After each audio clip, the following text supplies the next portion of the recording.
Bismillahirrahmanirrahim. Assalamualaikum warahmatullahi wabarakatuh.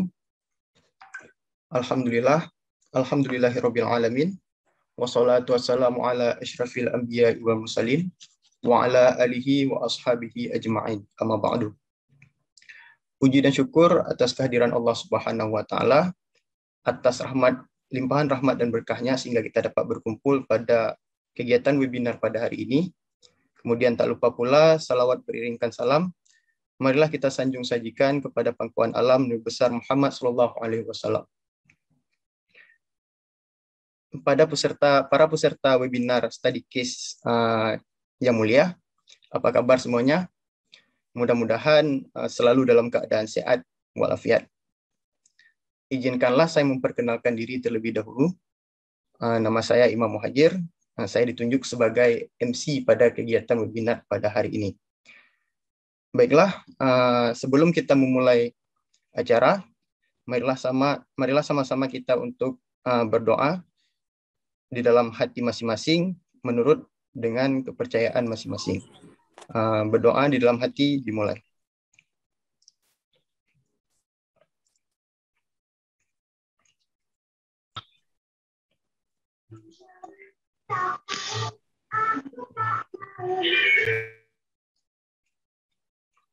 Amin, amin, amin ya rabbal alamin. Semoga dengan doa yang kita panjatkan tadi, kita berharap bahwa acara hari ini dapat terselenggarakan dengan lancar. Amin. Baik Bapak Ibu sekalian, hari ini insya Allah kita akan melaksanakan sebuah kegiatan dengan tajuk Hai Editor, Hai Author, Halo Editor, nulis case study. Saya akan membacakan sedikit rangkuman mengenai perihal mengenai kegiatan kita pada hari ini. Kegiatan ini biasanya dikenal dengan sebutan Halo Editor. Halo Editor adalah agenda tetap yang dilaksanakan oleh Jurnal Dinamika Akuntansi dan Bisnis yang diadakan setiap tahun. Dan untuk tahun ini, JEDAP mengangkat topik Hai Author, Halo Editor, nulis case study yuk. Penelitian studi kasus adalah penelitian dengan proses penyelidikan yang mendalam, terperinci, dan detail terhadap satu peristiwa tertentu atau untuk hal-hal khusus yang terjadi.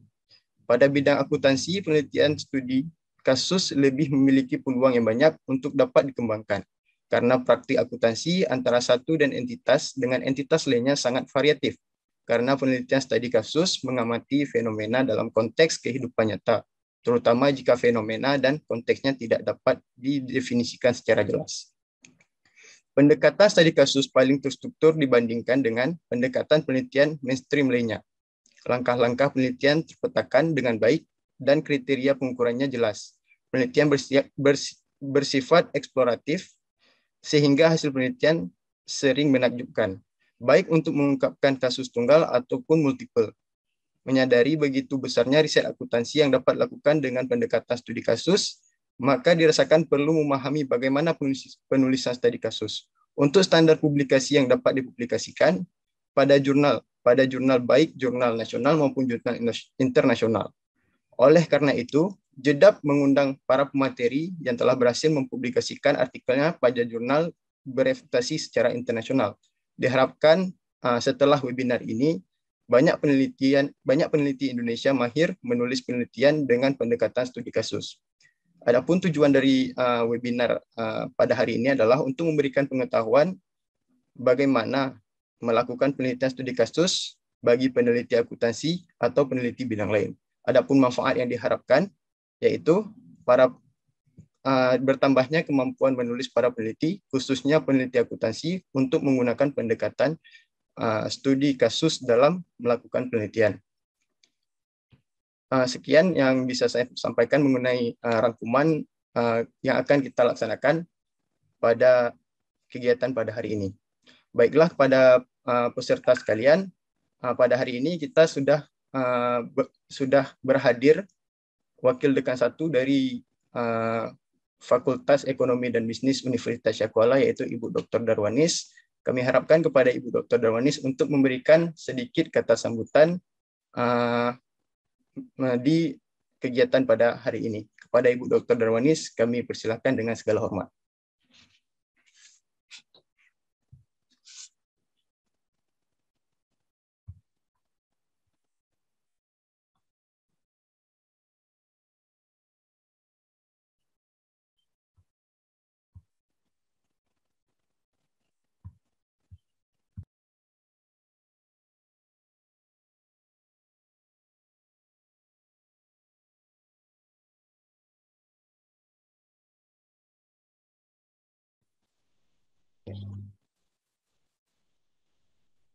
Bismillahirrahmanirrahim.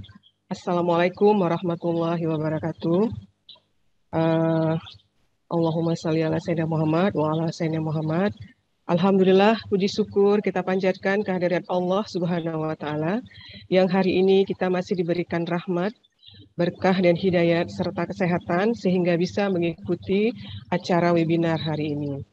Serta salawat dan salam kepada Nabi junjungan kita, Nabi Muhammad SAW, yang telah membawa kita dari alam yang tidak berilmu kepada alam yang penuh dengan keilmuan pada saat ini. Yang saya hormati narasumber hari ini adalah Ibu Miranti Kartika Dewi, MBA PhD dari Universitas Indonesia, dan juga narasumber berikutnya Bapak Dr. Rerpol Heru Pahlevi, MSc, yang hari ini akan mengupas tuntas tentang case study hari ini. Dan yang saya banggakan, para peserta baik dari USK, Universitas Syah Kuala, maupun dari luar Universitas Syah Kuala. Dan saya tadi melihat ada Prof. Cipto Hadi yang mengikuti juga acara ini. Selamat datang, Prof. Sangat tersanjung sekali kita ya, Prof. Cipto hadir pada acara webinar hari ini. Dan acara hari ini juga itu akan ada moderatornya, Ibu Dr. Nur Aini, itu dari JEDAP, Jurnal Dinamika Akuntansi dan Bisnis, serta pembahas dari JEDAP juga, Ibu Dr. Mirna Indriani, dan juga Ibu Dr. Ratna Mulyani. Ini kalau kita lihat acara hari ini itu sangat bagus dan sangat penting, dan narasumbernya ini adalah expert yang sudah publish case study-nya di Scopus 1 dan 2. Nah, ini mungkin kita sudah pernah menulis case study, tapi barangkali hari ini kita akan melihat bagaimana cara menulis case study yang baik dan bisa tembus ke jurnal internasional Scopus. Nah, tadi dikatakan bahwa penelitian case study ini sangat penting, terutama di ilmu sosial dan peluang besar di akuntansi untuk melakukan case study ini. Nah, seperti dikatakan, saya kutip di buku YIN, yaitu Case Study Research Design and Method. Ini dikatakan bahwa studi kasus memiliki peranan penting dalam meneliti ilmu sosial, di mana penggunaan studi kasus adalah rasional dalam membuat generalisasi analitis, bukan kesimpulan statistikal. Nah, tapi ini juga memberi peluang untuk penelitian secara kuantitatif dari hasil case study ini. Nah, hari ini mungkin kita akan, bukan mungkin ya, memang kita akan mempelajari dan memahami cara-cara untuk menulis case study yang baik, bagaimana kita memahami fenomena yang nyata, bagaimana kita mengidentifikasi permasalahan-permasalahan yang akan kita teliti. Nah, ini akan kita ikuti nanti acaranya bersama expert-expert kita. Saya lihat di sini JEDAP ya dalam membuat acara webinar yang kontinu setiap tahun, tapi hari ini saya lihat ini langsung mengajak kita nih, judulnya saja Hai Author, Halo Editor, nulis case study yuk gitu. Nah, ini betul-betul mengajak kita gitu. Yang biasanya kita lihat kalau dalam acara webinar itu pasti judulnya itu hanya bagaimana menulis case study yang baik. Nah, tapi ini langsung mengajak kita secara aktif ini ya. Hai author, halo editor, nulis case study yuk. Nah, ini membuat kita tertarik sekali untuk mengikuti acara ini. Jadi saya tidak memperpanjang mukadimah. Oh, tapi saya memberikan sedikit mohon maaf, Pak Dekan tidak bisa hadir. Harusnya hari ini adalah Pak Dekan Fakultas Ekonomi dan Bisnis Universitas Syah Kuala yang akan membuka acara ini.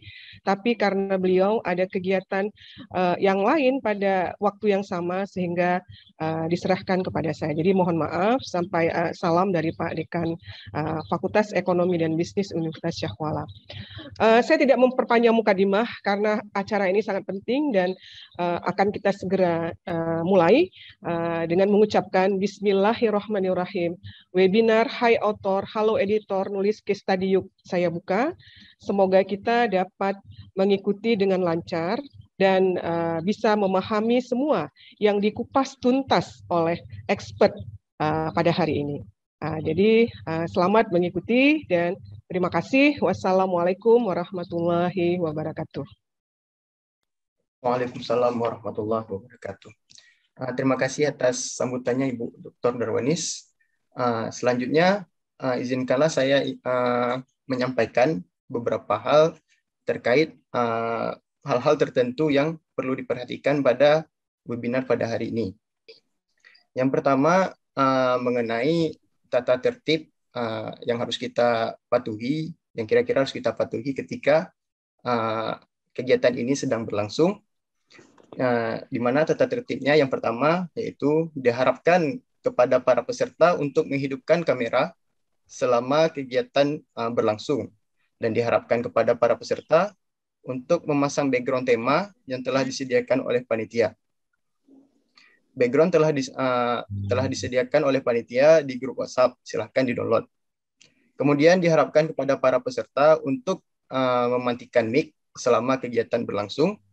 Kemudian ketika sesi diskusi berlangsung, para peserta yang ingin mengajukan pertanyaan, silahkan menampilkan sebuah stiker di ruang Zoom. Nantinya moderator akan mempersilahkan untuk bertanya. Atau bisa juga langsung diketik pertanyaannya di kolom chat. Nanti panitia akan menyeleksi pertanyaan yang masuk. Untuk sesi pertama akan kita buka 3 pertanyaan. Apabila ada waktu yang lebih, kita akan membuka sesi pertanyaan yang selanjutnya. Kemudian yang terakhir diharapkan kepada para peserta untuk tetap tertib selama kegiatan webinar berlangsung. Kemudian adapun rangkaian acara pada hari ini, kita dihadirkan 2 orang pemateri yang sangat luar biasa, yaitu tekan yang kuat nih, tekan yang kuat. Taruh minyak yang pertama yaitu Ibu Miranti Kartika Dewi, SE MBA PhD. Beliau adalah pemateri pertama pada hari ini. Kemudian dilanjutkan oleh pemateri kedua yaitu Bapak Dr. Relpol Heru Fahlepi, SE MSc, yang merupakan pemateri kedua pada hari ini. Kemudian agenda selanjutnya adalah sesi pembahasan paper yang akan disampaikan oleh Ibu Dr. Mirna Indriani, SE MSi, dan dilanjutkan oleh Ibu Dr. Ratna Mulyani, BACC, MS ACC. Kemudian kepada para peserta sekalian, acara hari ini kita akan dipimpin oleh seorang moderator. Saya akan membacakan sedikit profil singkat beliau. Nama beliau adalah Dr. Nama lengkap Dr. Nuraini, SE MSIAK. Tempat dan tanggal lahir Banda Aceh, 17 Januari 1979. Riwayat pendidikan beliau, S1 beliau sekolah di Universitas Shah Kuala, sarjana ekonomi akuntansi. Kemudian program magister yaitu di Universitas Pajajaran. Kemudian pada program doktoral di Universitas Pajajaran juga. Kemudian beliau saat ini adalah dosen di Fakultas Ekonomi dan Bisnis Universitas Shah Kuala dan merupakan auditor senior di akuntan publik Tasmin Ar-Rahim Banda Aceh. Kemudian beliau juga seorang auditor Satuan Pengawas Internal SPI Universitas Shah Kuala. Di antaranya ada beberapa pengalaman penelitian di sini. Yang pertama, pada tahun 2018 beliau meneliti yang berjudul Rekayasa Modal Dinamika Sistem Manajemen Rantai Pasok Industri Kopi Arabica Gayo. Kemudian pada tahun 2019 beliau meneliti model penguatan Good University Governance melalui penerapan whistleblowing. Kemudian pada tahun 2021, beliau meneliti model prediksi kecurangan laporan keuangan. Kemudian pengalaman belajar, pada tahun 2001 hingga sekarang, beliau mengajar di Fakultas Ekonomi dan Bisnis Universitas Shah Kuala, metode penelitian, penulisan karya ilmiah, pengantar akuntansi, standar etika dan profesi. Kemudian pada tahun 2016 sampai sekarang, beliau mengajar di Magister Ilmu Akuntansi Fakultas Ekonomi dan Bisnis Universitas Shah Kuala. pemeriksa keuangan, pemeriksaan keuangan, manajemen perpajakan, seminar akuntansi keuangan, dan seminar pelaporan keuangan. Sekian pembacaan profil dari Ibu moderator kita pada hari ini, yaitu Ibu Dr. Nuraini.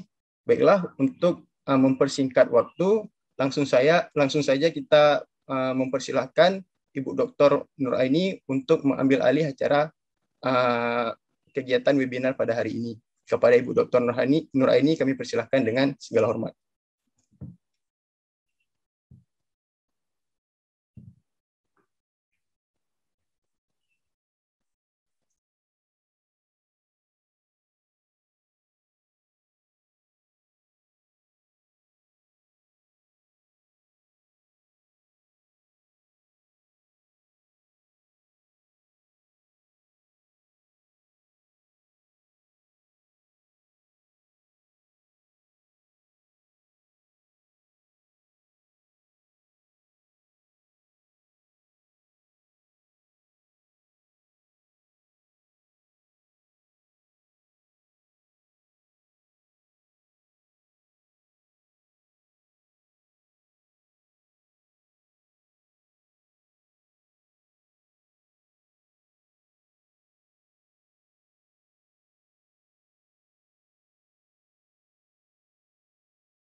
Oke, baik.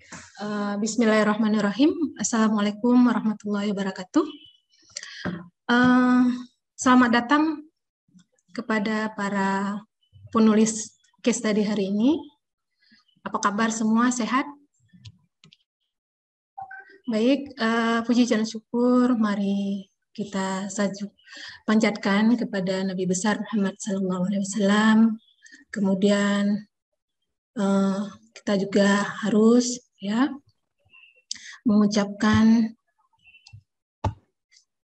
syukur kehadiran Allah Subhanahu wa taala atas nikmat Islam, atas nikmat iman dan nikmat ilmu pengetahuan, sehingga meskipun dalam situasi pandemi seperti ini kita masih bisa bertemu melalui ruang virtual.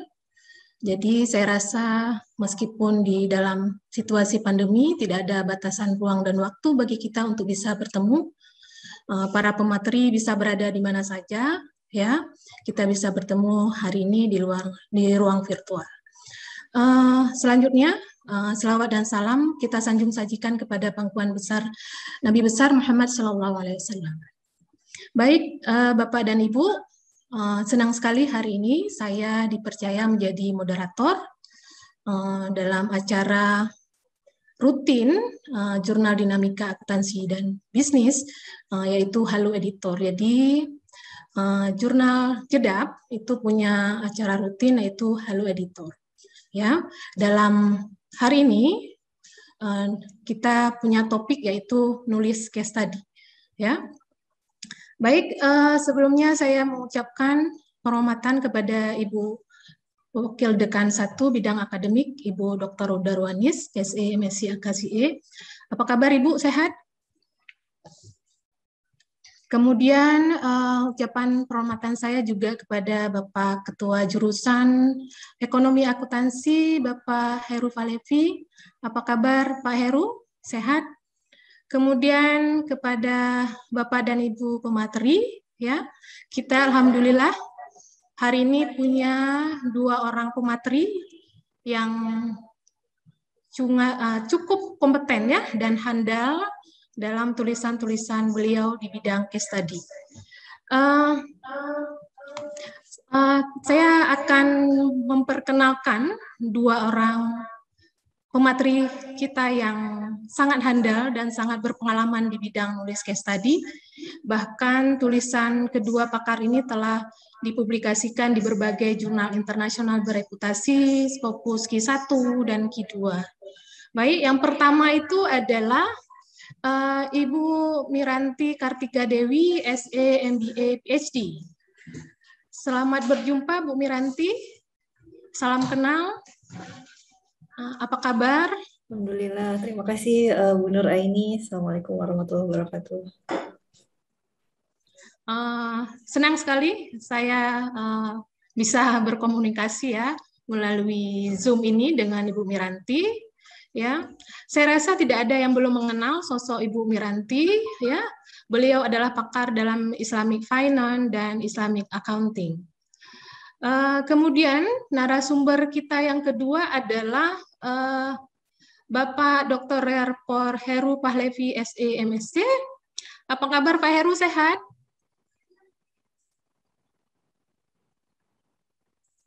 Pak Heru, apa kabar?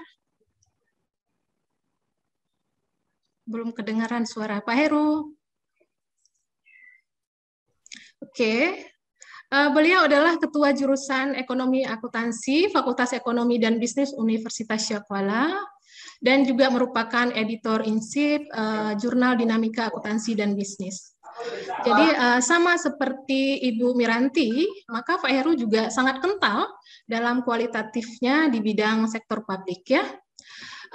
Baik Bapak dan Ibu semuanya, saya akan menyampaikan bahwa kita menerima begitu banyak artikel yang masuk ya, dan semua tersebut sudah dinilai oleh tim editor Jedab. Semua artikel yang masuk itu adalah artikel kualitatif yang menurut penilaian dari Pak bidang editor di Jedab itu bukan case study, sehingga para tim memutuskan untuk tidak membahas artikel yang masuk. Jadi kita nanti bisa berfokus kepada menggali teknik-teknik bagaimana kita bisa menulis case study ya dari kedua pakar, yaitu Ibu Miranti Kartika Dewi dan Bapak Heru ya. Kedua ini luar biasa tulisan-tulisan case study beliau yang sudah publish di jurnal Scopus Q1 dan Q2. Baik, saya akan memperkenalkan terlebih dahulu Ibu Miranti ya. Ibu Miranti adalah dosen Fakultas Ekonomi dan Bisnis Universitas Syakuala. Dosen Fakultas Ekonomi dan Bisnis Universitas Indonesia. Ini udah biasa saya ngomong USK, jadi terbawa juga menyampaikan Ibu Miranti sebagai dosen USK. Ya, jadi Ibu Miranti adalah dosen Universitas Indonesia. Beliau juga sebagai tutor undergraduate program di Aston University, kemudian juga sebagai reviewer pada berbagai jurnal seperti Social Responsibility Journal. Kemudian Bu Miranti menyelesaikan S1 beliau pada Fakultas Ekonomi dan Bisnis Universitas Indonesia tahun 2005, kemudian Master of Business Administration pada Islamic University Malaysia tahun 2008, dan doktoralnya di Aston University tahun 2017 ya. Ibu Miranti cukup banyak publikasi beliau, setidaknya berdasarkan CV dari Ibu Miranti itu ada 21 tulisan Ibu Miranti yang sudah dipublikasikan di berbagai media. Ya, di antara ada di Scopus Q1 seperti jurnal Critical Perspective on Accounting, kemudian International Review on Public and Non-Profit Marketing, itu Scopus Q2.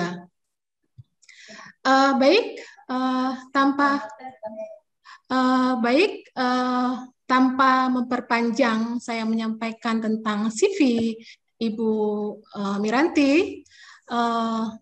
Saya berikan waktu dan tempat kepada Ibu Miranti untuk membahas bagaimana menulis case study dengan baik. Kepada Ibu Miranti, saya persilakan.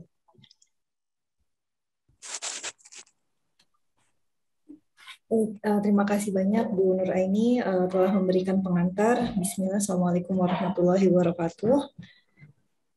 Alhamdulillahirrabbilalamin, wassalatu wassalamu ala rasulillah wa ala alihi wa sahbihi ajma'in. Selamat pagi Bapak Ibu dan teman-teman semua, atau mungkin nggak teman-teman, ini sudah kebiasaan ngajar gitu ya pakai teman-teman, karena kadang masih seumuran, kadang masih di bawah maksudnya mahasiswa gitu ya. Tapi di sini sepertinya Bapak Ibu dosen ya. Saya ucapkan selamat salam kenal dan mungkin selamat pagi kepada Ibu Darwanis, kepada Pak Heru Fahlevi, ada juga di sini guru saya Pak Profesor Cip, dan juga Bapak Ibu peserta workshop atau acara Hai Author, Halo Editor, gitu ya. Ini juga kepada Ibu Ratna Mulyani, atau saya sebenarnya lebih akrab memanggilnya Kak Ratna ya, karena beliau senior saya waktu di IIUM. Kalau bicara mengenai senior di bidang akuntansi itu atau di bidang ekonomi syariah juga, itu yang couple goals saya itu Kak Ratna dan suami beliau gitu ya. Jadi sangat dua sosok yang menginspirasi kami, banyak dari kami. Terima kasih sudah mengajak saya untuk ada di dalam forum ini. Semoga apa-apa yang akan kita diskusikan nanti insya Allah bisa menjadi ilmu yang bermanfaat, dan semoga kita terhindar dari ilmu yang tidak bermanfaat. Allahumma inni nas'aluka ilman nafi'a wa na'udzubika min ilmin la yanfa'. Dan mungkin sedikit mungkin agak sedikit mengoreksi sedikit mungkin ya, tadi yang disampaikan Bu Nuraini mungkin sepertinya belum ada di saya, Ibu. Jadi semua sudah mengenal, belum saya nggak seperti itu, masih banyak yang harus diperbaiki dan dipelajari. Hari ini saya diminta untuk berbagi terkait dengan case study kepada Bapak Ibu semua di sini, dan mungkin lebih kepada sharing pengalaman saya dalam menulis begitu ya Bapak Ibu, karena dibilang ahli juga belum ahli. Saya tentunya bersyukur pada Allah telah memberikan kesempatan untuk bertemu dan belajar dengan para pakar di bidang kualitatif. Ada profesor saya, Profesor Atur Bilal, ada Dr. Malina Manosian, yang beliau berdua itu menjadi orang-orang yang Allah perkenalkan kepada saya untuk bisa bimbing saya dalam perjalanan riset S3. Karena saya sendiri sebenarnya suka dengan case study, cuma belum tahu bahwa case study itu ada protokol yang harus dijaga untuk membuat itu menjadi relatif bisa berkualitas, bisa bisa terbaca oleh orang-orang yang mungkin menggeluti bidang akuntansi dan kualitatif begitu. Sehingga kalau dibilang saya pakar itu sangat jauh gitu, karena saya banyak sekali mendapat bimbingan dari para supervisor saya, bahkan sampai sekarang juga sudah berapa tahun ini, saya lulus tahun 2017 dan sekarang tahun 2021, berarti sudah hampir 4,5 tahun itu masih dibimbing sama mereka berdua gitu, untuk menulis paper bersama dan sebagainya. Jadi ini mungkin judulnya kita sama-sama belajar saja gitu ya Bapak Ibu dan Bapak Ibu semua. Baik, tanpa berkepanjangan, saya izin untuk share screen. Sekiranya nanti yang dibawakan itu terlalu teoritis dan lain-lain, silakan aja supaya lebih interaktif. Mungkin sambil saya share materinya, Bapak Ibu, silakan kalau misalnya ada yang mau didiskusikan, saya diinterupsi aja. Cuma mungkin tadi sempat di awal itu saya mau pas lagi masuk masih unmute-nya agak belum bisa. Nah, saya nggak tahu mekanisme bertanya gimana nih Bu Nura ini. Raise hand-nya langsung, atau kalau raise hand bisa nggak? Karena tadi saya mau unmute, mau menjawab salamnya Pak Imam di awal itu saya nggak bisa. Ya, atau mungkin lewat menurut hemat saya kita lebih baik ya, kita mendengarkan dulu dari Bu Meranti paparannya, kemudian kalau ada pertanyaan bisa ditulis di kolom chat ya, nanti bisa kita bacakan gitu. Tapi kalau pertanyaan sangat urgent, mungkin dari Pak Cipto mungkin boleh raise hand, bisa kita ditanggapi langsung oleh Bu Miranti. Begitu Bu Miranti? Baik. Kalau gitu kita mulai saja ya.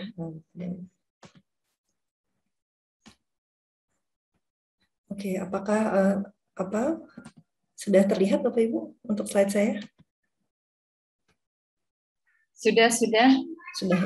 Baik. Oke, di sini ini mungkin materi yang saya coba ingin share kepada Ibu dan Bapak terkait dengan bagaimana kita memulai case study gitu. Tapi sebelumnya sebenarnya ini enaknya interaktif gitu ya.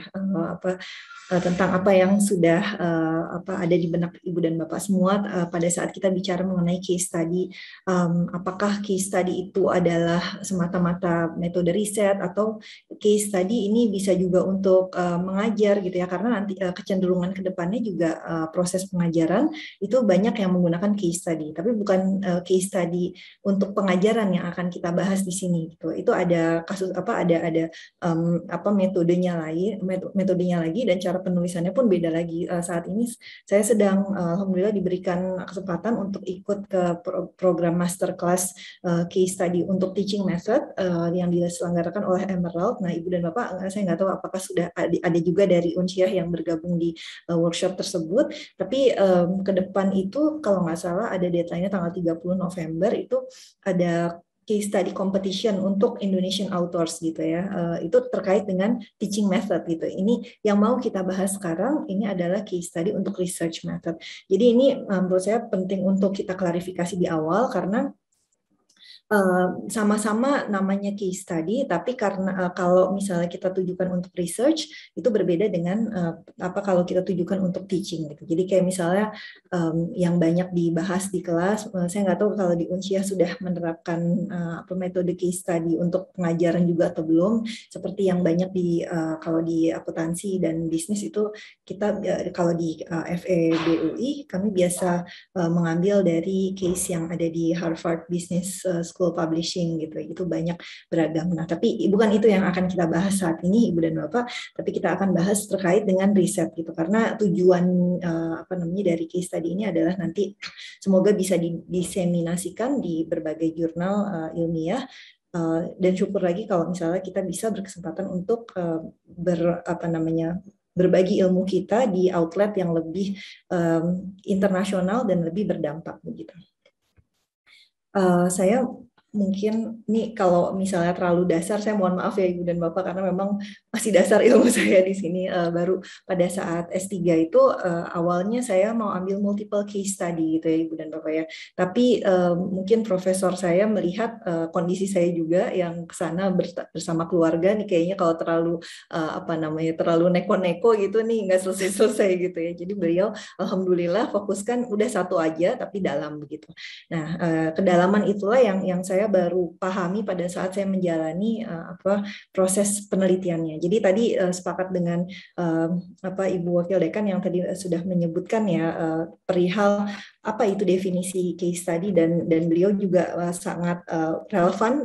Ibu Darmanis tadi sudah mengangkat referensi dari tokoh yang merupakan rujukan dari case study itu Profesor Yin ya gitu. Jadi beliau sempat menyebutkan dalam buku-buku beliau gitu ya bahwa case study itu adalah empirical inquiry.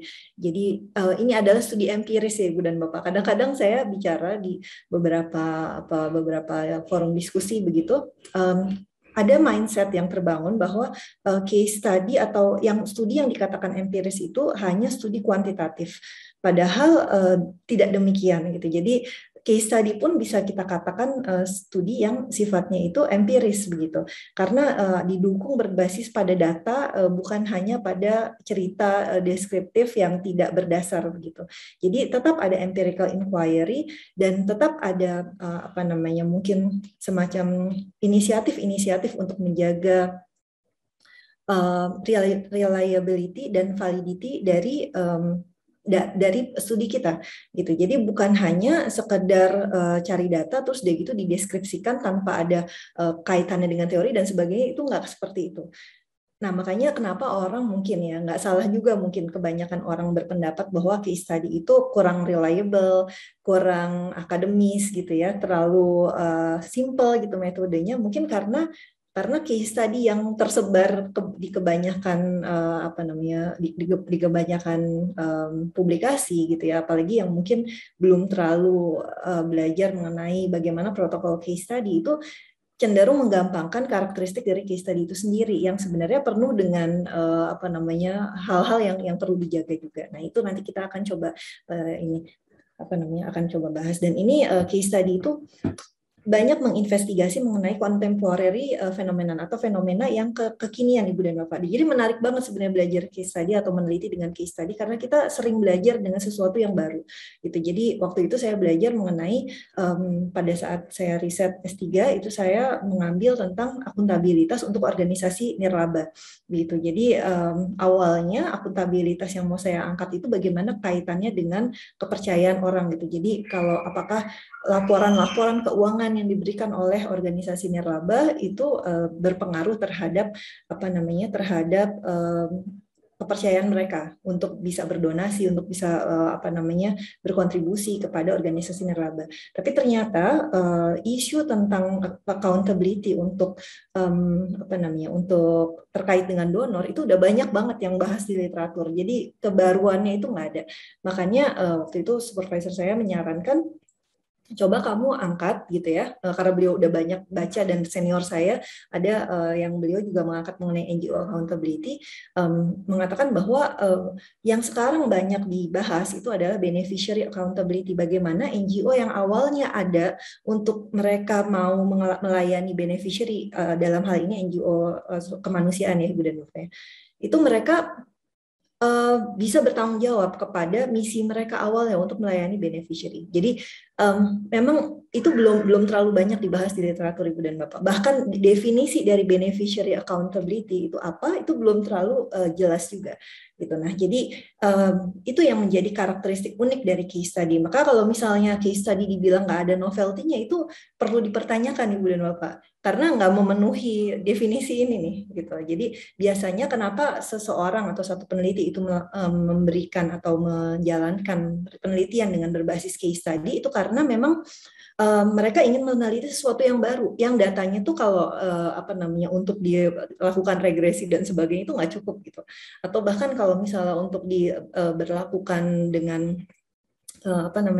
dengan metode yang sifatnya harus mencari populasi gitu ya, itu belum memungkinkan. Jadi intinya mengangkat mengenai contemporary phenomenon dalam real life context, dan di mana di situ kita bisa mendapatkan data dari berbagai macam sumber. Ini untuk meningkatkan validitas dan reliabilitas dari data dari studi kita. Itu jadi bukan hanya dari interview. Yang menjadi banyak kesalahan itu adalah misalnya case study didasarkan pada interview dan itu cuma 5 atau cuma 3, terus dia bilang itu case study. Nah, itu yang mendowngrade kualitas dari case study itu sendiri gitu. Jadi memang seharusnya kalau kita mau berusaha untuk bisa proper menjalankan case study, kita nggak cuma bergantung pada satu data saja. Nah, case study itu bukan sampling research gitu ya, karena memang tujuan kita adalah ingin menggeluti satu case ini gitu. Jadi terkait dengan misalnya NGO accountability berarti terkait dengan organisasi nirlaba ini, atau organisasi nirlaba ini dan organisasi nirlaba sejenisnya. Kayak gitu. Tapi intinya masih dikaitkan dengan organisasi nirlaba. Gitu. Memang tujuan kita untuk ngulikin itu Ibu dan Bapak gitu ya. Jadi tujuannya memang bukan untuk generalisasi, tapi untuk partikularisasi. Maka waktu itu pernah saya ikut satu workshop penulisan kualitatif di Singapura. Waktu itu ada Profesor Lee Parker dari Australia, beliau yang menjadi editor in chief-nya kalau saya nggak salah di jurnal AAAJ, Accounting, Auditing, and Accountability Journal. Nah, beliau katakan yang menjadi kesalahan kebanyakan authors itu adalah authors case study gitu ya, penulis case study, itu mereka minta maaf bahwa minta maaf di papernya gitu di dalam bagian dari limitation bahwa studi ini tidak hanya mengangkat konteks tertentu sehingga tidak dapat digeneralisasi. Nah, itu salah. Kenapa salah? Karena bukan tujuannya gitu, bukan tujuannya kita mau ke sana. Contoh misalnya saya tadi tertarik melihat video Uncia, jadi pingin banget ya bisa ke Aceh. Saya belum pernah ke Aceh sama sekali. Waktu itu sempat waktu diundang Kak Ratna sempat bilang wah kapan-kapan semoga bisa ke sana langsung gitu ya. Misalnya gitu, ya misalnya kita mau ke Aceh gitu, tapi kita nyampainya di Malaysia, di Kuala Lumpur gitu misalnya. Apakah pada saat kita nyampe di Aceh terus kita bilang minta maaf kita nggak bisa ke Kuala Lumpur, padahal tujuan kita mau ke Banda Aceh gitu? Kan enggak, karena tujuan kita memang mau ke situ gitu. Jadi bukan mau ke arah lain. Maka sebenarnya tidak perlu minta maaf bahwa penelitian ini tidak bisa digeneralisasi. Tapi masalah generalisasi ini nanti kita akan eksplor lebih jauh bahwa case study itu sebenarnya sih kalau kita runut lagi itu bisa digeneralisasi, tapi generalisasinya bukan ke populasi, bukan berdasarkan statistik, tapi generalisasi ke teori gitu. Jadi makanya kenapa dalam case study yang baik itu memang harus dibungkus analisisnya, bukan cuma kita bercerita seperti ini, seperti itu di dalam satu organisasi atau dalam satu fenomena, tidak. Tapi kita harus mencoba mengkaitkannya dengan teori atau framework yang bisa membuat kita tuh bilang bahwa oke, kalau kondisinya seperti ini, dan kondisi ini berlaku pada organisasi yang lainnya, walaupun itu nggak dalam satu industri yang sama, gitu, walaupun itu dalam konteks yang berbeda, tapi kalau kondisi-kondisi tersebut sudah bisa dilakukan atau sudah ada, nah teori ini bisa berlaku. Gitu. Jadi generalisasinya itu generalisasi ke teori, gitu, bukan generalisasi ke bukan generalisasi ke populasi. Bukan itu yang dicari, karena memang yang diharapkan adalah partikularisasi. Maka ini yang perlu kita jaga dan kita pahami lebih awal supaya nanti kita nggak misalnya Bapak Ibu ditunjuk sebagai reviewer untuk case study gitu ya, lalu oh ya, nanti ada yang tanya apakah bisa berkenan untuk di-sharing, nanti insya Allah akan kami bagikan. Jadi kalau misalnya Bapak Ibu ditunjuk sebagai reviewer jurnal, terus dia gitu itu berdasarkan case study, nanti jangan ditanyakan mengenai apakah ini bisa digeneralisasi atau bukan Bapak Ibu, karena memang bukan itu tujuannya. Tapi dia harus ada teori dan framework yang mendasari analisisnya. Karena kalau enggak hanya sekedar deskripsi aja, ya itu bukan case study yang baik begitu. Dan itu merupakan kesalahan yang perlu kita minimalisir. Mungkin itu gambaran yang kedua yang juga penting. Ini saya ambil dari bukunya Stake. Nah, kenapa sih sebenarnya sebagian peneliti ya itu mengatakan, tadi kita udah bahas sebenarnya beberapa, kenapa case study itu dikatakan nggak terlalu rigorous dibandingkan dengan penelitian-penelitian kuantitatif yang berbasis dengan berbagai macam statistical tools gitu ya, yang didukung oleh statistical tools. Nah, ini kita bisa katakan ada memang beberapa, dan mereka nggak salah juga untuk menyalahkan, karena memang kebanyakan prakteknya itu orang mengatakan sesuatu tulisan itu sebagai case study, padahal bukan. Kalau nggak ada teorinya itu bukan case study. Bahkan waktu itu pengalaman saya sendiri waktu menulis tesis, saya udah selesai dari mulai bab introduction, ini masih di awal-awal ya Ibu dan Bapak, introduction sampai literatur review dan lainnya. Begitu sampai empirical, menuliskan tulisan mengenai data empiris, udah selesai, tapi saya belum menuliskan discussion, karena discussion di dalam disertasi itu adalah bagian yang menyatukan at least tiga komponen Ibu dan Bapak. Ya, jadi menyatukan komponen mengenai literatur review, mengenai data kita, data empiris kita, dan juga yang terakhir itu terkait dengan teori. Nah, saya udah punya dua, saya udah punya literatur review, saya udah punya data yang empiris gitu ya, dari interview, dari wawancara, dari FGD dan sebagainya. Tapi saya belum punya teori yang pas untuk membungkus analisis saya. Gitu. Nah, kata supervisor saya waktu itu, padahal udah mepet-mepet, beasiswa udah mau selesai, Bu dan Bapak. Waktu itu udah 3 tahun, saya harus extend setengah tahun lagi waktu itu untuk menyelesaikan. Beliau bilang, Miranti, there is no PhD without any theory. Gitu. Jadi mau nggak mau itu wajib ada Ibu dan Bapak teorinya itu. Nanti kita akan explore lagi, nggak tahu nanti kalau ada waktu mungkin kita bisa lihat presentasi saya untuk tesis saya nanti kalau misalnya ada waktu saja, tapi kita fokuskan ke sini. Intinya memang nggak akan rigorous kalau nggak didukung oleh framework atau teori gitu. Nah, jadi ini beberapa confusion-nya. Rigorous enough, kalau nggak ada teorinya nggak akan rigorous. Apakah bisa dijustifikasi? Apakah ini untuk teaching purpose? Kita jawab kalau di dalam pembahasan ini bukan. Case study itu bukan untuk teaching purpose. Karena yang mau kita fokuskan adalah riset. Nanti kalau case study for teaching purpose nanti bisa diadakan lagi workshop yang lainnya oleh JEDAP dan sebagainya ya, supaya itu menarik juga, karena sebenarnya kalau di Indonesia tuh kasus banyak banget Ibu dan Bapak, berlimpah. Tinggal kita gimana kita bisa mengemasnya gitu ya, menjadi cerita yang menarik gitu. Apalagi Aceh, Aceh tuh banyak selling point-nya gitu ya, bagaimana mitigasi bencana dan sebagainya, atau terkait dengan, saya pernah dengar ada hutan wakaf hutan gitu ya di Aceh, terus dia gitu ya macam-macam hal yang lainnya gitu terkait dengan bagaimana society di sana dan sebagainya, membentuk akuntansi dan lainnya, itu menarik banget sebenarnya Ibu dan Bapak gitu ya. Jadi isu atau topik case itu melimpah sebenarnya di sekeliling kita, tinggal gimana kita mau bisa mengangkat itu dan mengkaitkannya dengan dengan diskursus yang ada di jurnal-jurnal akuntansi. Is it generalizable? Tadi kita udah jawab ya. Ke statistik, ke populasi tidak, tapi ke teori mungkin. Kalau misalnya kita memang membungkus dengan teori. Is it manageable given the time constraint? Memang agak lama untuk menuliskan case study yang proper gitu ya, tapi bukan berarti tidak mungkin. Karena begitu kita udah menjalankan case study dan itu kita upayakan sebaik yang kita bisa gitu Ibu dan Bapak, itu kita udah punya data sampai berapa tahun kemudian gitu. Beda dengan kalau kita hanya punya dataset saja dari secondary resource begitu kan, terus kita run dan lain-lain. Mungkin itu hanya begitu nanti udah beda tahun, 2 tahun lewat udah nggak terlalu update. Tapi beda dengan saya pernah dengan case study gitu ya. Saya data collection itu di beberapa kota tahun 2014.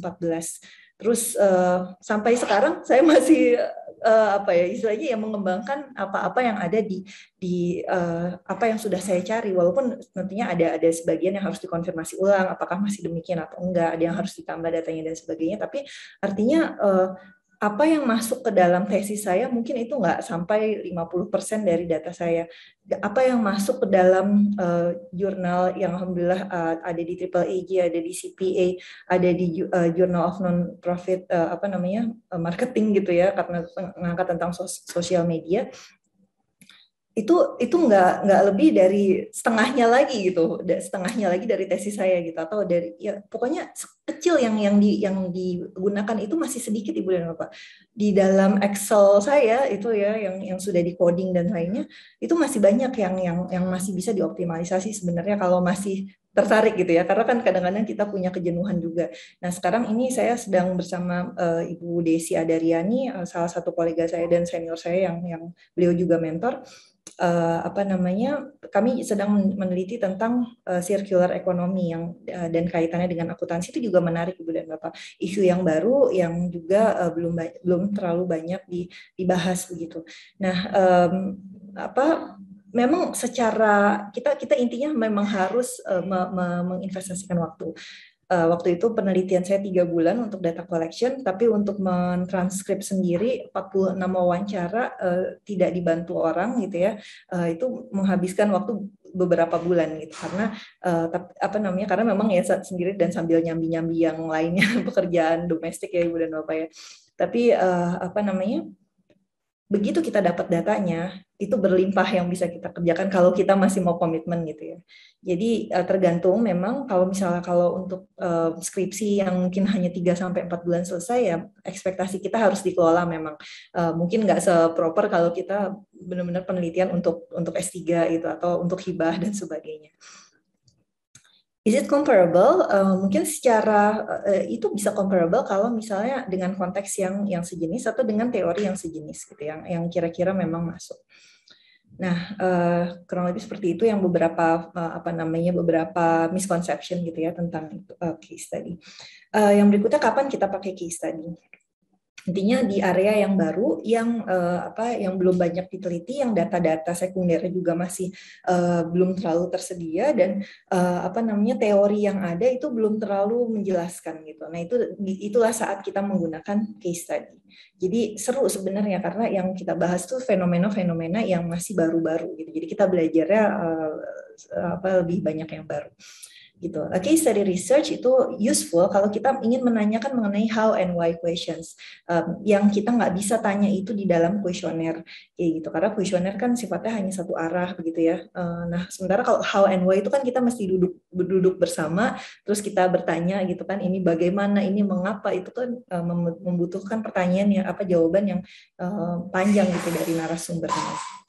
Gitu. Dan di dalam satu set of events yang kita nggak punya kontrol terlalu besar gitu. Jadi memang kita jangan terlalu mengarahkan, maka biasanya yang digunakan itu metodenya nanti semi structured interview gitu ya, di mana kita punya gambaran, kita punya panduan, tapi nggak terlalu rigid gitu dengan panduan tersebut. Kita bisa mengembangkan tergantung nanti arah pembicaranya itu kemana. Tapi tentunya sedikit saya melompat ke interview, kalau misalnya kita memang melakukan interview supaya nggak kemana-mana banget gitu ya, itu kita bisa bisa dalam buku interview atau kalau interviewnya lewat Zoom dan lain-lain, itu kita bisa masukin gitu pertanyaan penelitian kita tuh apa sih awalnya gitu, supaya kita pastikan pertanyaan penelitian itu udah terjawab. Nah, abis itu baru dia boleh penjelasan yang lain-lain gitu. Jangan sampai udah kemana-mana ngobrolnya, tapi yang inti yang mau ditanyakan itu malah belum selesai.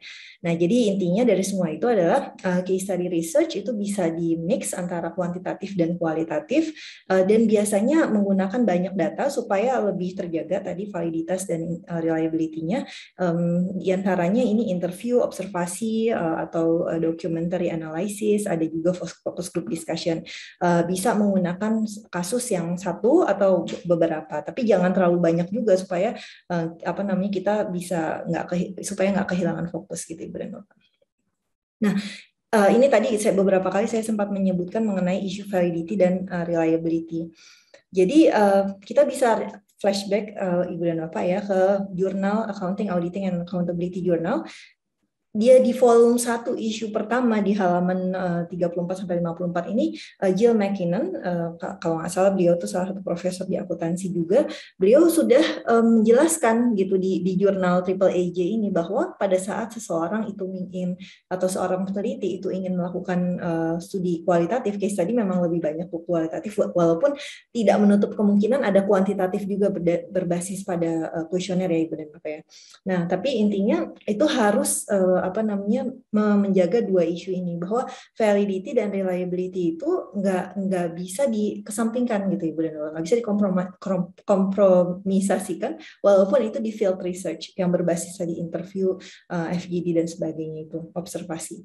Dan such issues need not be compromised in reporting field research, dan itu harus tertulis, apa yang kita lakukan itu kita tulis. Yang menjadi masalah itu kalau misalnya kita nulis bagian metodologi, tapi kita nggak terlalu menjelaskan apa yang sudah kita lakukan untuk menjawab pertanyaan-pertanyaan penelitian kita, gitu. Jadi kita nggak jelasin kita interview ke siapa, kita nggak jelasin kita memilih interviewinya itu bagaimana, terus deh gitu nanti menganalisisnya bagaimana, gimana caranya menjaga supaya pemilihan itu tetap netral. Nah, itu semua perlu dijelaskan Ibu dan Bapak, karena kita nggak bisa mengasumsikan orang udah tahu apa yang kita kerjakan kecuali kita menyampaikannya, gitu. Jadi itu yang perlu disampaikan.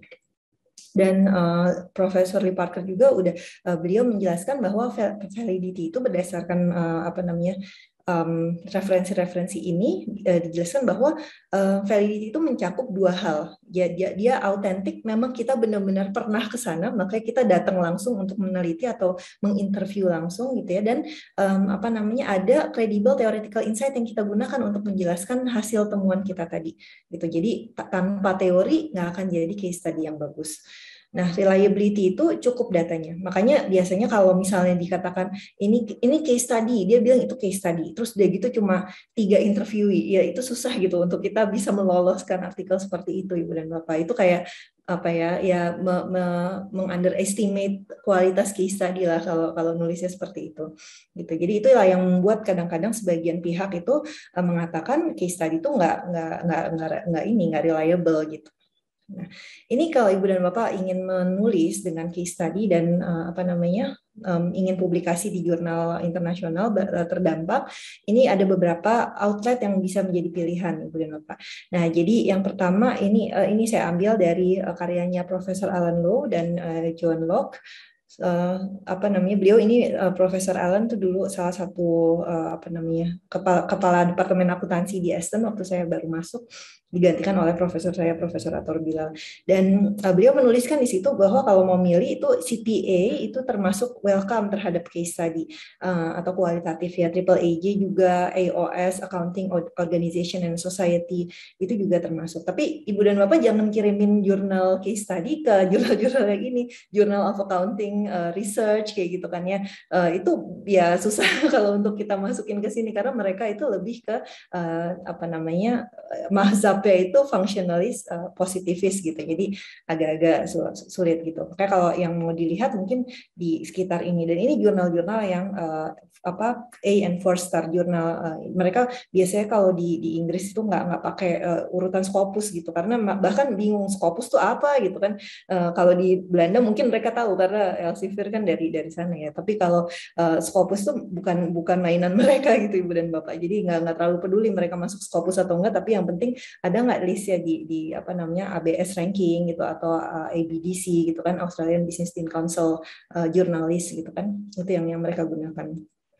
Jadi walaupun ini ada di bawah, bukan berarti mereka low quality ya Ibu dan Bapak ya, karena ini udah yang cream of the cream-nya jurnal lah kayak gitu. Jadi ada di Accounting Forum, ada di British Accounting Review, itu lumayan mereka menerima.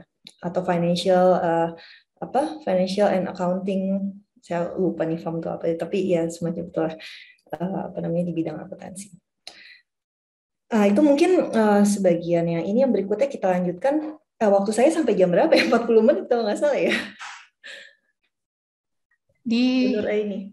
Ya, cukup banyak Pak, Bu. Bisa kita eksplor lebih banyak untuk bagaimana menulis case tadi. Bisa nanti dilanjutkan terus. Ini saya menyediakan slide-nya agak banyak. Jadi kalau kira-kira waktunya udah tinggal 15 menit lagi, boleh tolong diinfokan ya Bu ya. Apa Ibu ambil waktu saya pun boleh Bu? Jangan Pak Heru. Bu Miranti, dihabiskan saja slide-nya sehingga bisa membuka. Oh gitu, iya. Para pembahas menginginkan Bu Miranti lebih explore tentang bagaimana menulis case study. Gitu. Oh gitu ya, baik. Ya semoga Allah mudahkan kita Ibu dan Bapak semua. Amin. Mungkin nanti kalau misalnya ada pertanyaan yang mau ditanyakan bisa juga langsung raise hand kepada para peserta. Iya, baik. Kalau tidak mau menulis di room chat gitu.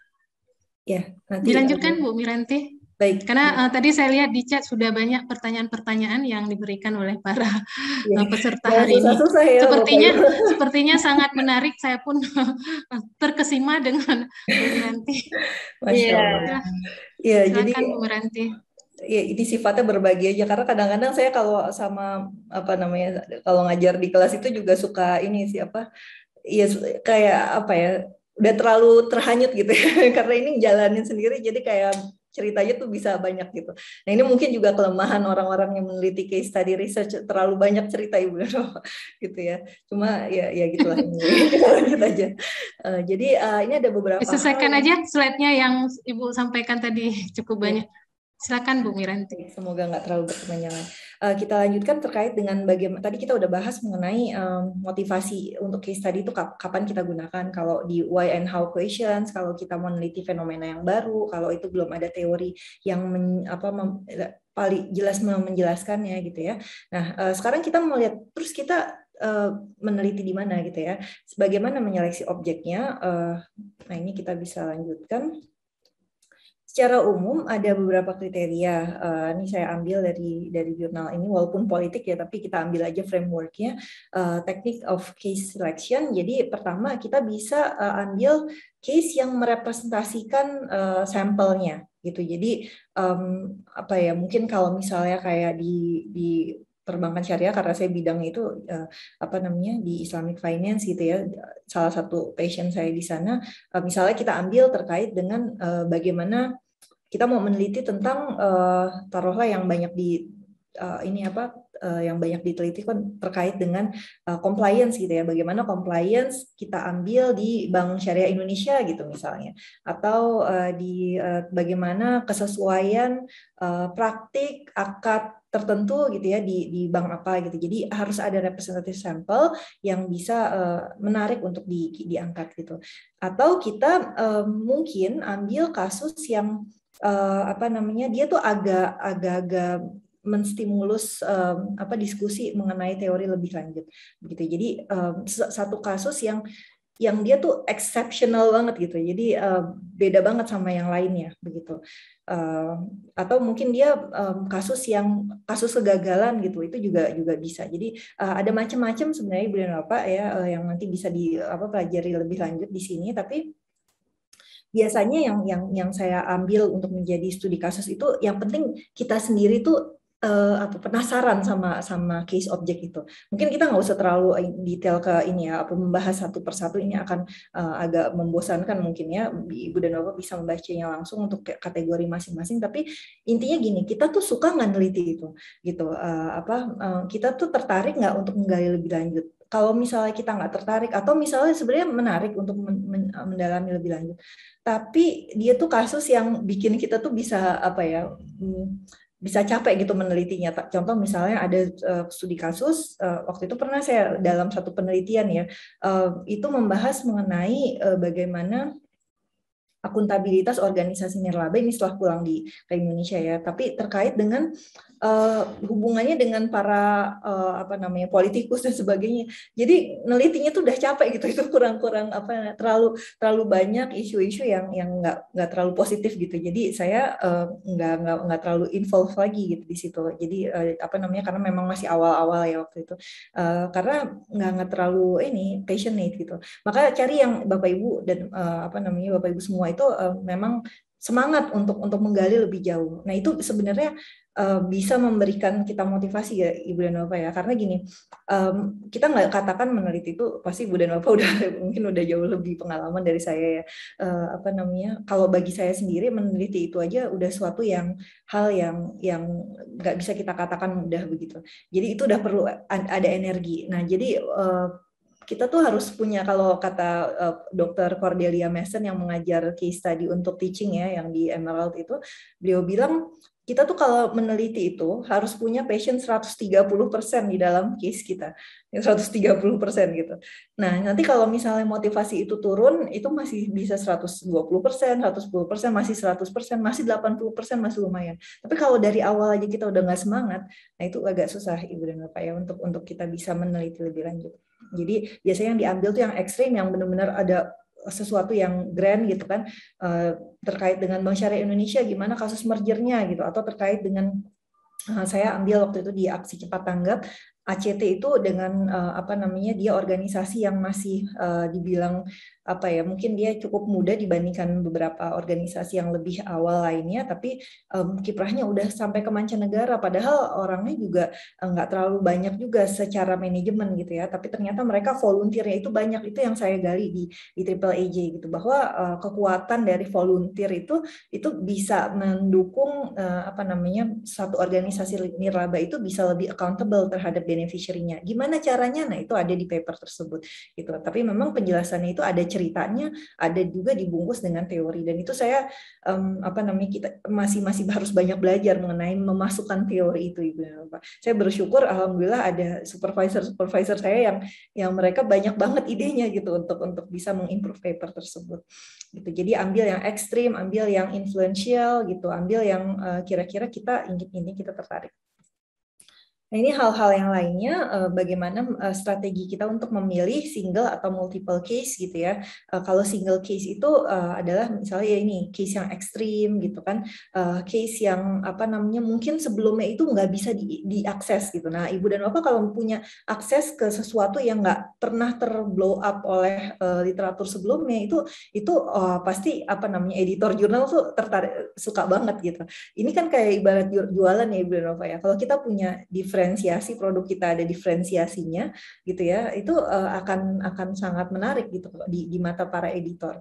Walaupun nanti kita mungkin ada banyak hal yang masih harus direvisi Bu dan Bapak, tapi begitu kita bisa mengatakan bahwa ini adalah kasus yang susah untuk diakses sebelumnya, kayak waktu itu ada senior saya, beliau mengangkat kasus di satu instansi pemerintahan yang sebelumnya itu sulit untuk orang bisa menembus ke sana kecuali memang orang dalam gitu. Nah itu menarik tuh gitu. Nah kalau Ibu dan Bapak punya kasus yang seperti itu boleh. Atau misalnya testing a well formulated theory itu critical ya. Jadi misalnya teori kayak terkait misalnya akuntabilitas, biasanya banyak dipersepsikan akuntabilitas itu yang sifatnya formal, tapi begitu kita bilang bahwa akuntabilitas itu bisa juga loh sifatnya itu socializing gitu ya, dia tuh nggak harus pakai laporan, tapi bisa dengan kita bekerja memenuhi janji, terus udah gitu kita membuat orang-orang penerima manfaat itu bisa terangkat hidupnya dari tangan bawah jadi tangan di atas. Itu kan sesuatu yang kita perlu sodorkan bukti-bukti Ibu dan Bapak. Nah itu kritik critical itu bisa juga seperti itu. Dan ada jurnalnya khusus gitu ya, kayak di Critical Perspective on Accounting itu mereka suka tuh dengan jurnal-jurnal seperti itu. Makanya kalau supervisor saya suka mengatakan kalau kita mau nulis jurnal itu baiknya kita memang tahu dulu mimpinya kita mau kemana, karena setiap jurnal punya aim and scope sendiri gitu kan ya. Apakah gimana caranya kita membuat tulisan kita tuh bisa memenuhi itu gitu, karena ya tadi ya kita bisa intinya lihat dulu mau kemana. Nah ini nanti Ibu dan Bapak bisa mereviewnya kembali. Tapi kalau multiple case itu macam-macam, misalnya ternyata teorinya berbeda, itu dan jangan terlalu banyak, 3-4 kasus saja. Dan kalau misalnya di kasus yang pertama teori ini berhasil, di kasus yang kedua teori ini ternyata tidak terlalu terbukti, nah itu ada room for discussion di situ. Ya, nah ini ada banyak sekali, saya nggak akan coba lihat macam-macam, ya nanti ya boleh dibaca lagi Ibu dan Bapak.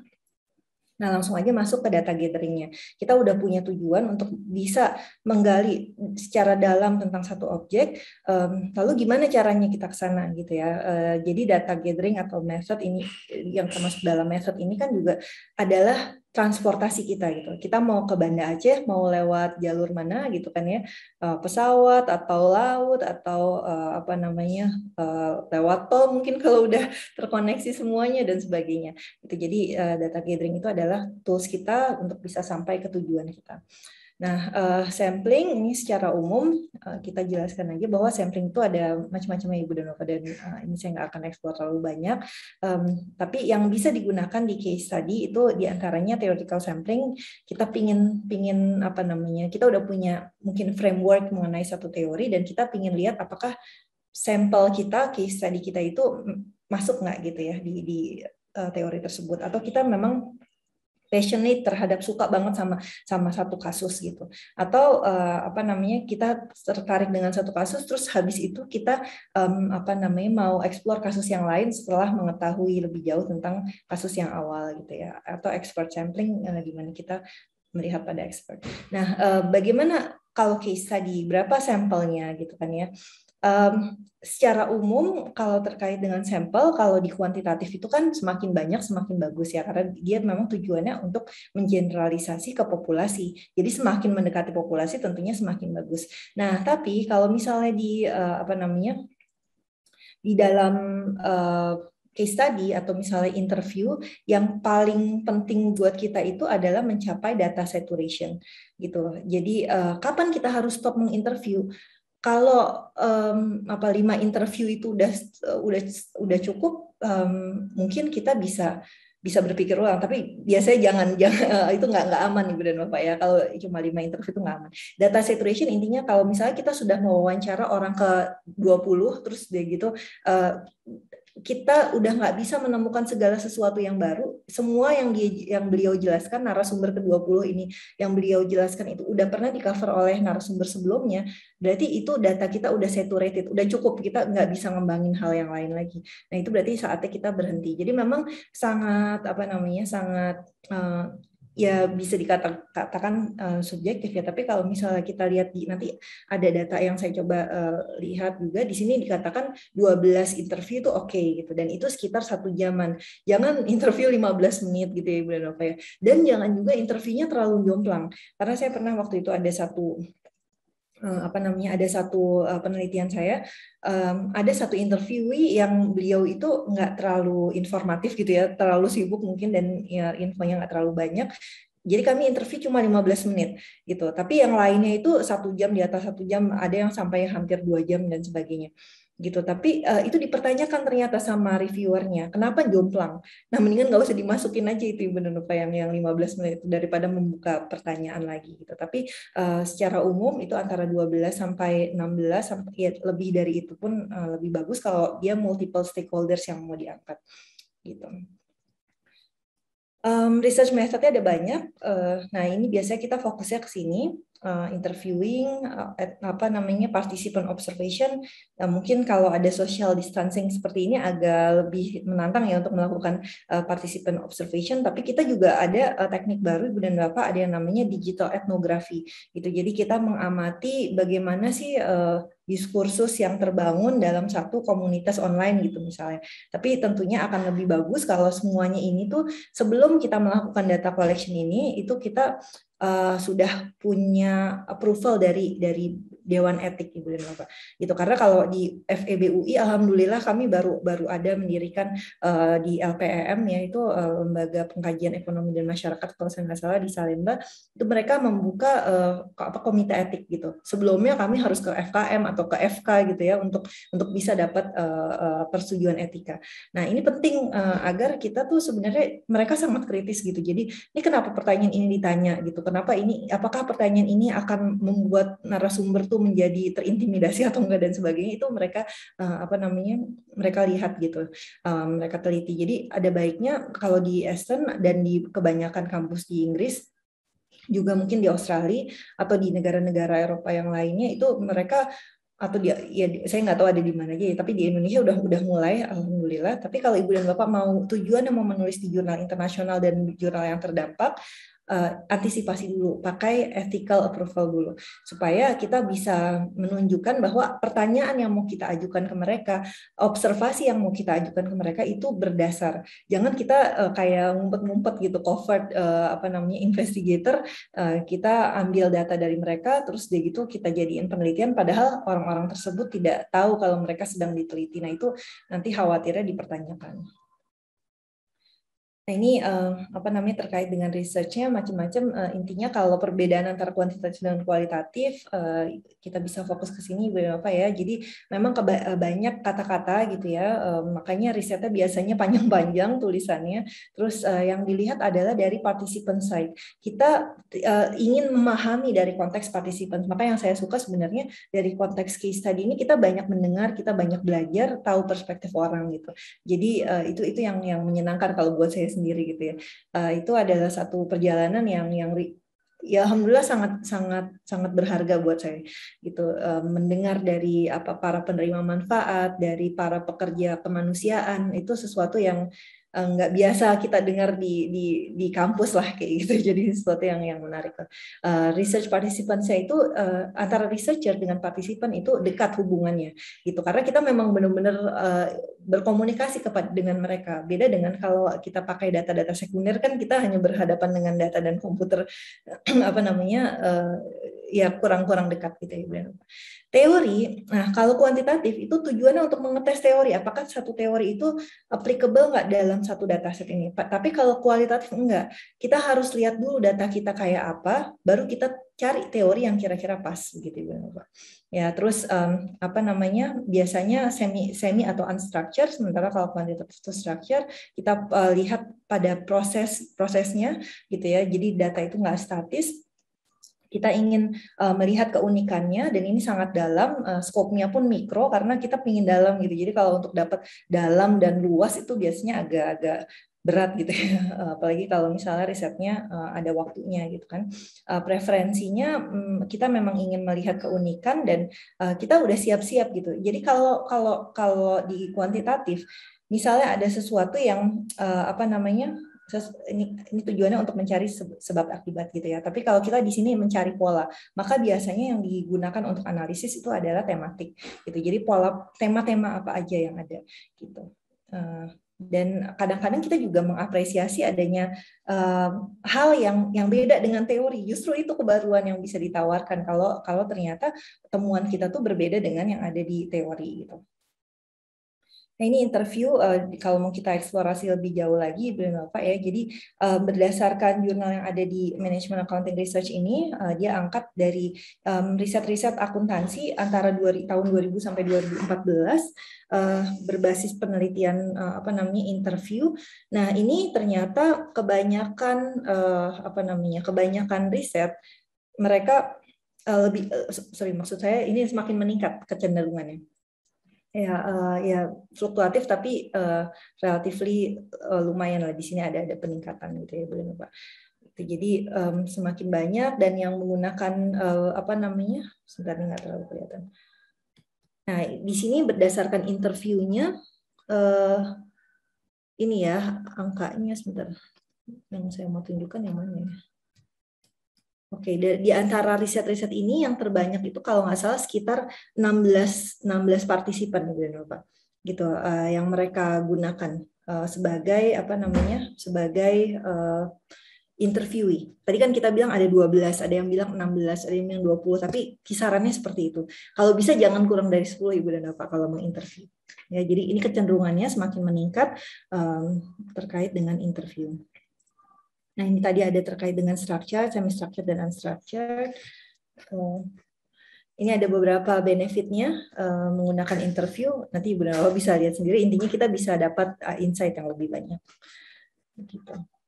Dan ini feature-nya lebih dalam, lebih banyak, lebih kaya, dan interdisiplin. Berapa interview yang harus dilakukan? Intinya sampai ke saturation tadi, gitu ya, sampai mencapai ke tingkat saturasi, di mana pada saat kita menambah narasumber, nggak ada informasi yang terlalu signifikan yang bisa kita gali dari narasumber tersebut. Gitu. Nah, ini ada juga yang bilang antara 25, ada yang 20, ada yang 12, dan sebagainya. Nah, kurang lebih seperti itu. Jangan terlalu sedikit supaya tidak dipertanyakan validity dan reliability-nya. Ini dia yang saya maksudkan tadi. Jadi yang terbanyak itu antara ini ya, Ibu dan Bapak ya. Number of interview-nya antara 11 sampai 20 nih. Ini yang kebanyakan ada di riset-riset yang ada. Apakah harus di-record? Lebih bagus di-record supaya kita bisa dapat bisa transkrip lagi ya Ibu dan Bapak ya. Tapi itu pun kalau di komite etik tuh ada keterangannya sampai berapa lama kita perlu menjaga itu gitu ya, menjaga data tersebut gitu. Baik, yang berikutnya memang tapi ada kalanya itu sensitif isunya gitu ya. Nah, itu memang kita harus jaga mereka. Kalau misalnya narasumber bilang ini dirahasiain ya, nah itu benar-benar rahasia, berarti kita bisa matikan dulu rekamannya, atau kalaupun beliau nggak apa-apa direkam tapi jangan dimasukkan ke paper gitu misalnya. Dan semua narasumber itu nanti nggak boleh ada yang kita disclose keterangan kita sampaikan identitasnya Ibu dan Bapak, karena kita harus menjaga rahasia mereka. Mereka udah mau berkontribusi pada riset kita, sehingga jangan sampai malah jadi bumerang buat mereka menyampaikan informasi-informasi penting itu kalau ternyata nanti ada yang bertanya tentang itu. Jadi kita harus menjaga rahasia identitasnya. Oke. Terus what to write in the interview method, ini macam-macam, nanti Ibu dan Bapak bisa lihat sendiri, tapi intinya gini, kalau kita mau menuliskan satu paper itu mungkin kalau saya sendiri menjalankan tipsnya gini Ibu dan Bapak. Kita ambil paper yang menurut kita inspiring, yang menurut kita bagus gitu kan ya. Terus udah gitu kita coba bedah strukturnya gitu. Jadi kita jadikan paper atau tulisan tersebut sebagai skeleton kita, sebagai tulang dari tulisan kita. Jadi intinya misalnya kita menuliskan research method, apa aja sih yang ditulisin sama para penulis itu. Oh, di awal itu dia nulisin apakah misalnya pakai interview, ini interviewnya structured atau unstructured, terus kenapa pakai yang metode tersebut, terus mengenai interviewnya siapa aja, gimana mereka dipilih gitu kan, berapa lamanya dan sebagainya. Jadi kita tuh udah nulisin poin-poin yang ada di artikel-artikel tersebut. Gitu Ibu dan Bapak. Jadi habis itu kita sesuaiin lagi dengan konteks kita. Jadi kita udah punya skeleton. Nah, ini terkait dengan interview probing questions, intinya kita jangan mengarahkan. Jadi Ibu dan Bapak setuju nggak tentang konsep ini? Nah, jangan bertanya seperti itu. Kalau seperti itu kita udah positifis gitu, artinya kita udah punya satu standing point dan kita mau nanyakan apakah mereka setuju atau enggak, jangan. Tapi apa yang Ibu dan Bapak pahami mengenai konsep ini? Apakah jadi ini ada beberapa probingnya, silahkan nanti bisa digunakan Ibu dan Bapak seperti itu. Jadi can you give me, boleh dikasih contoh atau enggak, terus dari gitu hal yang lainnya, tapi intinya kita jangan memberikan insight yang bisa membuat mereka tuh akhirnya menjawab, oh iya saya setuju, saya nggak setuju, yang kayak gitu dari mereka gitu, karena tujuan kita adalah untuk menggali dari partisipan. Nah, ini dokumen etiknya macam-macam. Kalau sebaiknya setiap kampus memang harus ada ya seperti ini supaya kita bisa menulis dengan lebih menjaga faktor-faktor etika ini. Online interview itu boleh. Ini ada beberapa informasinya, Ibu dan Bapak nanti bisa dicek lagi. Tapi intinya kita kalau dengan online interview itu sebenarnya enak, bisa lebih on time gitu ya mulainya, karena nggak harus kemana-mana, sebenarnya lebih efisien, bisa langsung ditekan juga di Zoom segala macam, tapi memang interaksinya jadi kurang, kita nggak bisa melihat kayak gerak mereka secara gesturnya dan sebagainya gitu ya. Tapi ya setiap hal pasti ada positif dan kurangnya, kita syukuri aja lah apa yang ada tersedia di kita gitu. Mungkin ini hal-halnya. Nah, ini biasanya ini pastikan juga Ibu dan Bapak punya atau menyajikan hal-hal seperti ini gitu di dalam method section-nya gitu, bagian metodologi pada saat menulis paper kualitatif gitu. Jadi jelaskan kode-kode interviewingnya, kapan ininya dan sebagainya. Ini akan memberikan transparansi. Inti dalam menulis metode apapun itu, penelitiannya kuantitatif atau kualitatif, yang penting kita tuh transparan kepada audiens. Gimana kita dapatin data tersebut, cara-cara apa saja yang udah kita kerjakan dan sebagainya, kenapa kita memilih metode tersebut, itu kita jelaskan. Kalau kita transparan dan itu udah ditangkap sama audiens dengan baik, insya Allah reliable gitu Ibu dan Bapak. Yang berikutnya focus group discussion, mirip seperti interview, tapi ini lebih memudahkan untuk kita kumpulin orang-orang yang dalam orang-orang yang berkepentingan dalam satu forum, itu efisien sebenarnya kalau bisa. Nah, waktu itu pernah kami membantu satu konsultan pada saat menyusun master plan arsitektur keuangan syariah Indonesia begitu. Itu enak kalau udah ada endorsement dari Bank Indonesia, dari Bappenas gitu ya. Mereka tinggal ngundang-undang aja, kita duduk, kita neliti gitu. Itu enak kalau bisa seperti itu. Tapi kadang kita nggak punya privilege seperti itu. Yang kita lakukan ya minta ke akses yang paling siapa yang bisa mengumpulkannya, minta mereka untuk mengundang, atau ya kita gotong royong dari awal gitu, kita mengundang satu-satu untuk bisa datang. Ini bagus untuk bisa melihat mewawancari atau misalnya mengambil data dari expert atau bahkan dari orang yang mereka kalau diajak ngobrol sendiri itu takut nggak bisa ngomong gitu, kayak penerima manfaat Ibu dan Bapak, mereka khawatirnya takut gitu kepada orang yang nggak biasa ada di komunitas mereka gitu kan. Jadi kalau dikumpulin, nah itu mereka baru banyak yang bicara. Jadi tergantung sama apa yang mau kita teliti, konteks riset kita. Participant observation ini contoh ekstrim banget Ibu dan Bapak, tapi intinya ini ada peneliti di sini, dia meneliti tentang panda, terus dia nyamar jadi panda nih, 3 peneliti ini. Jadi kita agak-agak harus kayak gitu Ibu dan Bapak. Kalau misalnya mau menjalankan participant observation, kita berusaha untuk mencampur, maksudnya bergabung dengan komunitas mereka seperti itu, dan menjadi bagian dari komunitas tersebut. Hal ini bisa nanti dieksplor lebih lanjut oleh Ibu dan Bapak ya. Documentary analysis ini terkait dengan macam-macam dokumen. Intinya bisa dari annual report perusahaan, dari website, dari mana-mana. Tapi tentunya kita pilih yang relevan dengan riset kita. Begitu. Dan ini ada kriteria memilih dokumennya. Yang pertama, dokumennya tentunya harus otentik gitu kan, kredibel, representatif, bebas dari netral dan sebagainya. Jadi hati-hati kalau kita meneliti tapi dari annual report itu kan biasanya mereka suka ya mengatakan yang bagus-bagus aja ya dari situ gitu. Jadi memang itu harus udah ada di benak kita gitu. Kita perlu hati-hati karena banyak marketing tuh di situ. Dan seperti itu. Nah, setelah kita melakukan semuanya itu, kita bisa melakukan triangulasi bagaimana satu data dari satu sumber itu bisa dikoneksikan dengan data dari sumber lain. Tapi supaya nggak bingung gimana menyatukan analisisnya, lebih baik kita mulai dulu dari satu hal, dari interview dulu, misalnya kita cari temanya, terus dari gitu kita gabungkan dengan focus group discussion yang tema serupa, dan selanjutnya.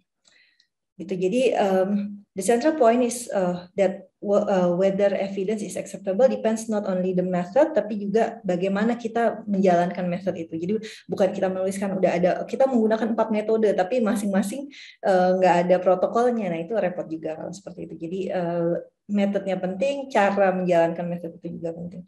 Nah, ini ada beberapa tambahan Ibu dan Bapak, saya mohon maaf sekali ini kepada Pak Heru dan Bapak Ibu dan yang lainnya. Terlalu lama sepertinya bicaranya, semoga nggak banyak yang salah. Banyak resource yang bisa digali, silahkan nanti dieksplor lebih lanjut. Ini ada terkait metode, qualitative research, case study, FGD, observasi, dan sebagainya. Ini ada buku-bukunya yang mungkin biasanya banyak dirujuk terkait dengan kualitatif dan case study research.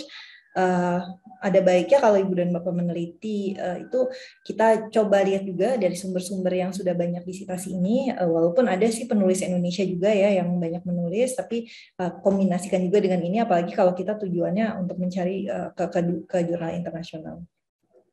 Nah, sekarang juga udah banyak open access learning-nya, Ibu dan Bapak, boleh dieksplor lagi di beberapa hal ini.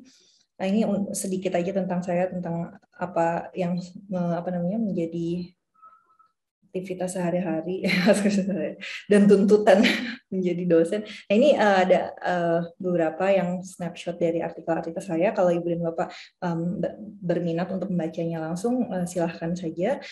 Dan ini perlu kita lihat di sini prosesnya mungkin nggak terlalu kelihatan ya Ibu dan Bapak ya.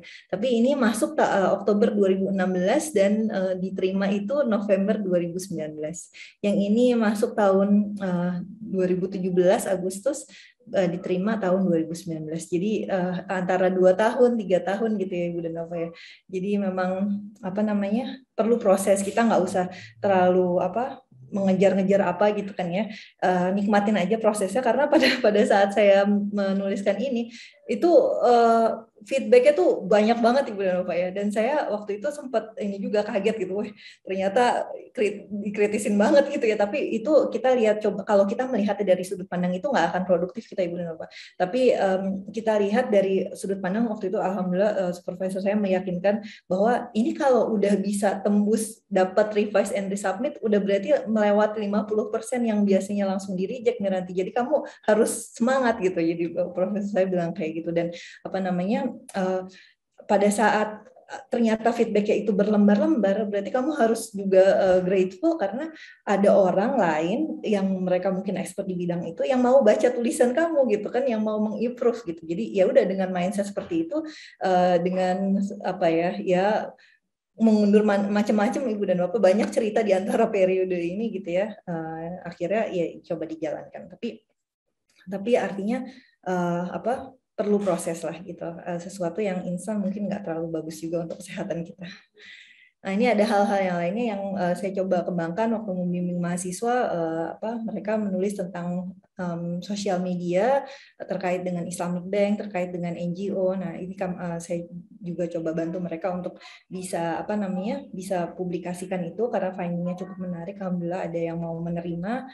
Ini yang terakhir, yang paling relatif baru, bagaimana paper terkait bagaimana sosialisasi keuangan syariah di mungkin aspirasi kami gitu ya, karena kalau kita bicara bank syariah itu dari dulu masih 6% sekian gitu kan ya market share Ibu dan Bapak. Pasti ada hal yang seharusnya kita lakukan lebih lanjut gitu. Nah, ini sebenarnya awalnya ini kita pakai kualitatif gitu ya, tapi dan awalnya research paper, tapi karena datanya itu terbatas, akhirnya kami ubah aja jadi conceptual paper. Dan ini ternyata alhamdulillah dengan strategi kayak gitu diterima juga gitu ya. Jadi karena waktu itu ini berdasarkan paper kami pada saat melakukan sosialisasi keuangan syariah di beberapa kota di Inggris. Lalu ada feedback dari beberapa pesertanya, intinya mereka menyatakan gitu kenapa ketertarikan mereka setelah mengetahui dari workshop ini untuk bisa mendukung keuangan syariah. Sebelumnya mereka nggak pernah dengar katanya gitu. Nah, orang-orang kayak gini, orang-orang hebat, PhD di Inggris gitu kan, orang-orang yang diaspora internasional, ini kan mereka dana-dananya lumayan lah gitu, atau mereka banyak lah nanti kontribusinya mudah-mudahan ke depannya. Tapi mereka nggak tahu gitu. Nah, terus selama ini sosialisasi yang dilakukan kemana aja? Makanya ini kami coba tulis dalam satu paper, semoga ada manfaatnya. Nah, ini titipan pesan dari suami saya, Ibu dan Bapak, karena kami juga beberapa paper di depan ini alhamdulillah dibantu dalam penulisan jurnal internasional. Kita perlu pada saat submit itu kita upayakan untuk bahasa kita tuh udah yang terbaik yang kita bisa ya Ibu dan Bapak ya. Jadi kadang bahasa Inggris kita menurut kita bagus tapi ternyata kurang akademis atau kurang sesuai dengan stylenya native gitu. Maka waktu pada saat kami pulang ke sini, ini kayaknya akademisi Indonesia nih banyak yang perlu dibantu nih gitu supaya tulisannya bagus-bagus. Tapi kalau kemasannya itu kurang pas dengan standar orang-orang editor jurnal yang notabene banyak orang Eropa, orang Amerika dan maksudnya negara-negara Barat begitu, mereka dari awal aja mungkin udah nggak tertarik sama tulisan kita karena dianggap tidak menghargai karena banyak grammatical error dan lain-lainnya. Makanya alhamdulillah Britania ini cukup banyak berkenalan dengan ibu dan bapak di seluruh Indonesia, membantu, dan kami senang kalau misalnya ada yang feedback lagi, alhamdulillah artikel saya udah masuk Q1, Q2 gitu. Ya semoga ada manfaatnya. Maaf promosi ya ibu dan bapak. Terima kasih. Assalamualaikum warahmatullahi wabarakatuh. Waalaikumsalam warahmatullahi wabarakatuh. Luar biasa ya apa yang telah disampaikan oleh Bu Miranti. Saya sendiri kagum ya dengan sangat lembut penyampaiannya, tapi cukup berilmu sehingga bisa menambah pengetahuan kita sehingga memotivasi kita untuk menulis case study. Karena selama ini saya sendiri misalnya dari S1 sampai S3 itu adalah sangat kuantitatif ya, sehingga semua terukur ya, mulai dari desainnya ya, tujuannya semua sudah kita ketahui hasilnya, apalagi dengan penelitian-penelitian sebelumnya memang sudah diarahkan gitu ya. Namun dalam perspektif penelitian kualitatif ya, dengan case study ini banyak sekali yang bisa kita ambil, diantaranya saya tadi ada catat sangat menarik menurut saya ya. Kalau di kuantitatif itu ya, kita itu yang pertama tujuannya pasti generalisasi ya. Namun di sini apa yang disampaikan oleh Bu Miranti bahwa generalisasi bukan tujuan yang utama ya. Kemudian ada teori ya, yaitu untuk menginvestigasi fenomena. Kemudian ada bisa comparable ya, tapi dilihat dulu topiknya apa yang bisa kita comparable ya. Kemudian kemudian masalah sampling ya. Tadi Bu Miranti juga sudah menjelaskan di slide bahwa sampling itu sudah dibagi dalam kuantitatif apa saja, kemudian di kualitatif apa, ada sampling dan segala macam, ada purposive sampling yang bisa kita gunakan. Jadi kita juga melakukan sampling di case study, tapi tadi ada hal yang terkait dengan validity dan reliability ya. Ada pertanyaan tadi yang terbaca saya terkait berapa jumlah data yang cukup untuk dikatakan reliable gitu ya. Tadi Bu Miranti juga sudah menyampaikan bahwa untuk dinyatakan cukup itu adalah saturasi ya. Tapi beberapa kajian itu ada menyatakan 16 sampai 25 partisipan atau informan bisa digunakan. Jadi kelihatan dari matrik tadi yang disampaikan oleh Bu Miranti. Baik, ada yang ingin bertanya? Kita buka dulu sesi pertama kepada Bapak Ibu. Bisa raise hands, bisa langsung menanyakan kepada Bu Miranti. Nanti saya juga akan membacakan yang ada di chat box. Silakan Bapak dan Ibu yang ada berkeinginan menulis tentang case study. Karena apa? Hari ini saya sendiri merasa seperti dicuci otak saya ya, di brainstorming ya, karena pola pikir kita sudah kebiasa dengan kuantitatif ya, yang sudah terukur semuanya. Kita sudah memprediksi hasilnya gitu ya. Tapi kita uji kembali. Itu di penelitian yang kuantitatif, namun berbeda di kualitatif ya. Silakan saya beri kesempatan kepada Bapak dan Ibu yang mau bertanya langsung. Mungkin siapa? Silakan Bapak dan Ibu.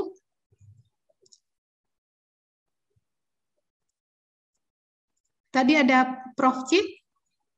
Ada yang ingin tanyakan, Prof?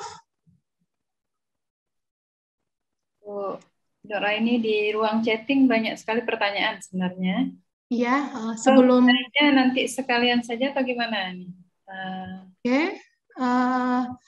Baik, ada masukan barusan dari managing editornya Jedak, ya, Ibu Ratna Mulyani. Kita melanjut ke sesi yang kedua. Saya tadi karena saya sendiri sangat semangat ya dengan paparan apa yang disampaikan oleh Bu Miranti, luar biasa ya. Sama seperti partnernya Ibu Ratna Mulyani, ya luar biasa ya. Ya di brainstorming lah pemikiran saya tentang penelitian itu tidak harus di kuantitatif ya, tapi juga kita bisa ke kualitatif yang case study ya. Jadi ngebayang dulu pada saat S1 kita kalau bicara case study, kita nulis seperti statistik deskriptif itu sudah kita nyatakan sebagai case study gitu, padahal tidak seperti itu. Hari ini ya, dibuka pikiran kita. Baik, kita akan lanjut ke pemateri yang kedua. Saya rasa cukup handal dan pakar di case study Pak Heru Falevi ya. Apa kabar Pak Heru? Sehat? Apa kabar Pak Heru? Sehat? Pak Heru masih mute. Nggak bisa ini ya?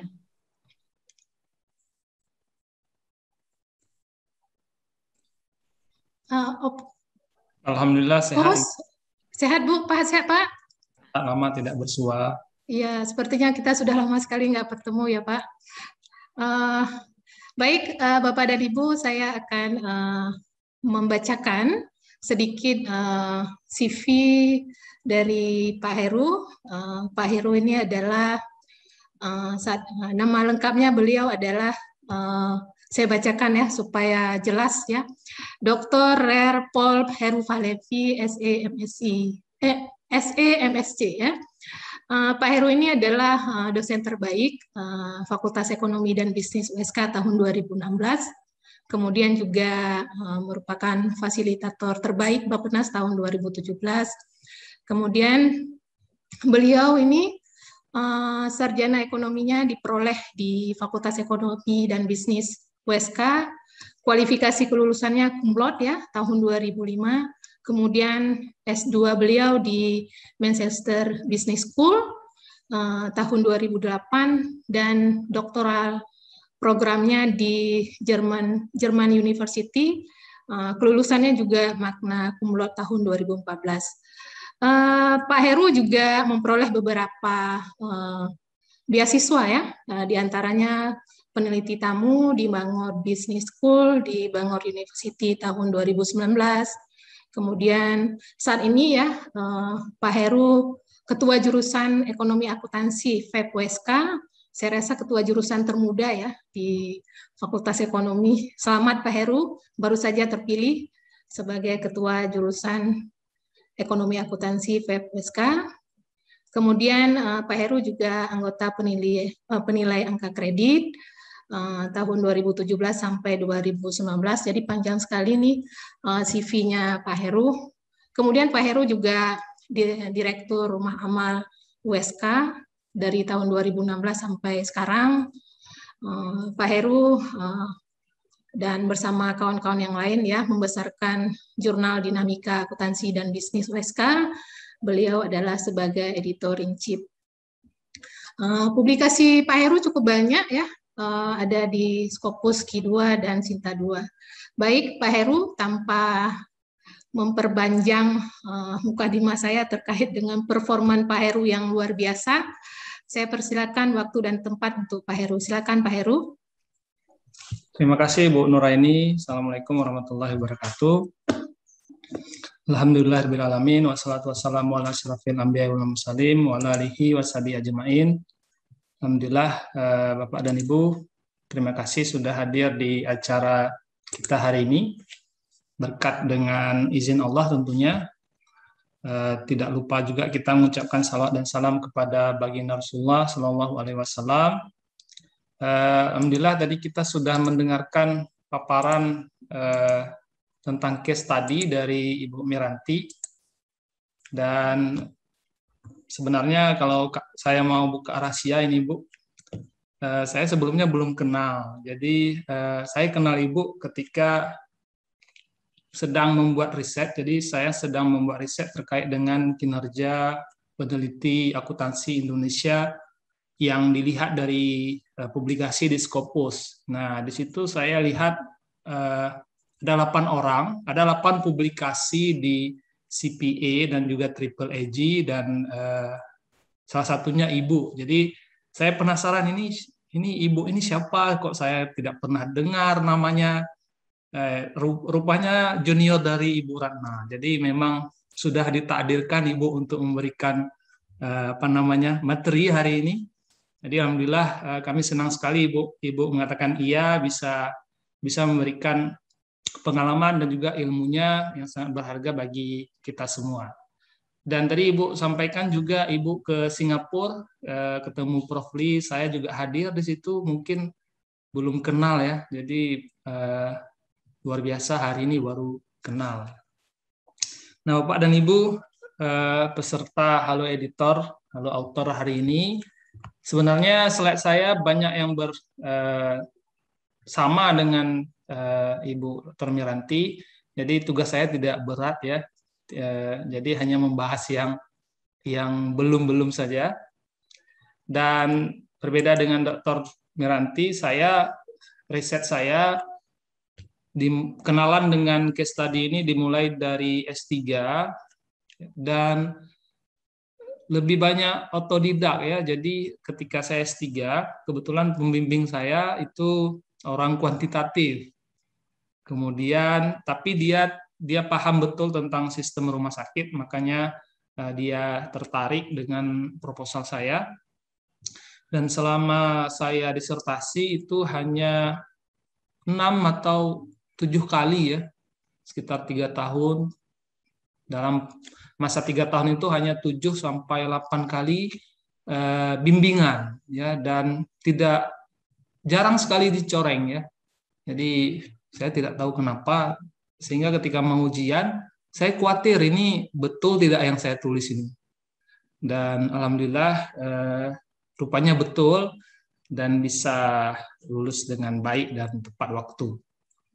Nah, hari ini saya akan berbagi terkait dengan case study, khususnya di sektor rumah sakit, karena saya beberapa tahun ini, mulai sejak S2 sebenarnya, itu meneliti tentang rumah sakit dengan menggunakan case study ataupun metode lainnya. Nah, kalau kita bicara, ini pengalaman publikasi saya di studi kasus, ada beberapa, dan hampir semuanya itu di 3 dari rumah sakit ya, dan 1 di sektor pemerintahan, kemudian 1 lagi di rumah sakit lagi.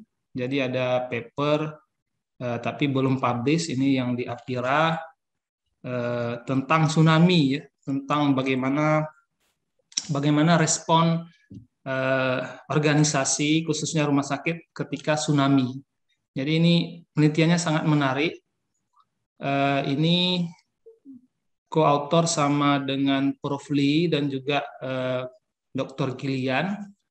Jadi Dr. Gillian kita undang ke sini, kemudian beliau melihat kapal apung. Jadi kalau Bapak dan Ibu pergi ke Banda Aceh, itu ada tempat wisata namanya kapal apung. Kapal apung ini adalah kapal pembangkit listrik PLN. Itu beratnya mungkin ribuan ton, tapi tsunami membawa kapal itu sampai ke tengah kota. Nah, ketika kami mengundang Dr. Gillian, kemudian setelah selesai kita bawa jalan-jalan, dan dia sangat terkesima dengan kapal tersebut. Dengan kapal yang besar sekali, tapi di darat ya, dan saya cerita bagaimana konflik antara warga mau tanahnya balik dan minta supaya kapal itu dibalikkan ke laut, di mana itu tidak mungkin ya, saking beratnya, dan di sekitar juga sudah mulai ada bangunan. Nah, dari situ keluar ide riset terkait dengan tsunami ya. Jadi benar seperti pemateri 1 sampaikan, wilayah kita ini penuh dengan case study, penuh dengan ide-ide riset yang siap untuk digali, dan rata-rata gratis ya. Kalau kita menggunakan database yang keuangan itu kan bayar. Kalau ini dekat rumah kita, mungkin di sebelah rumah kita atau diri kita sendiri, bisa menjadi data ya.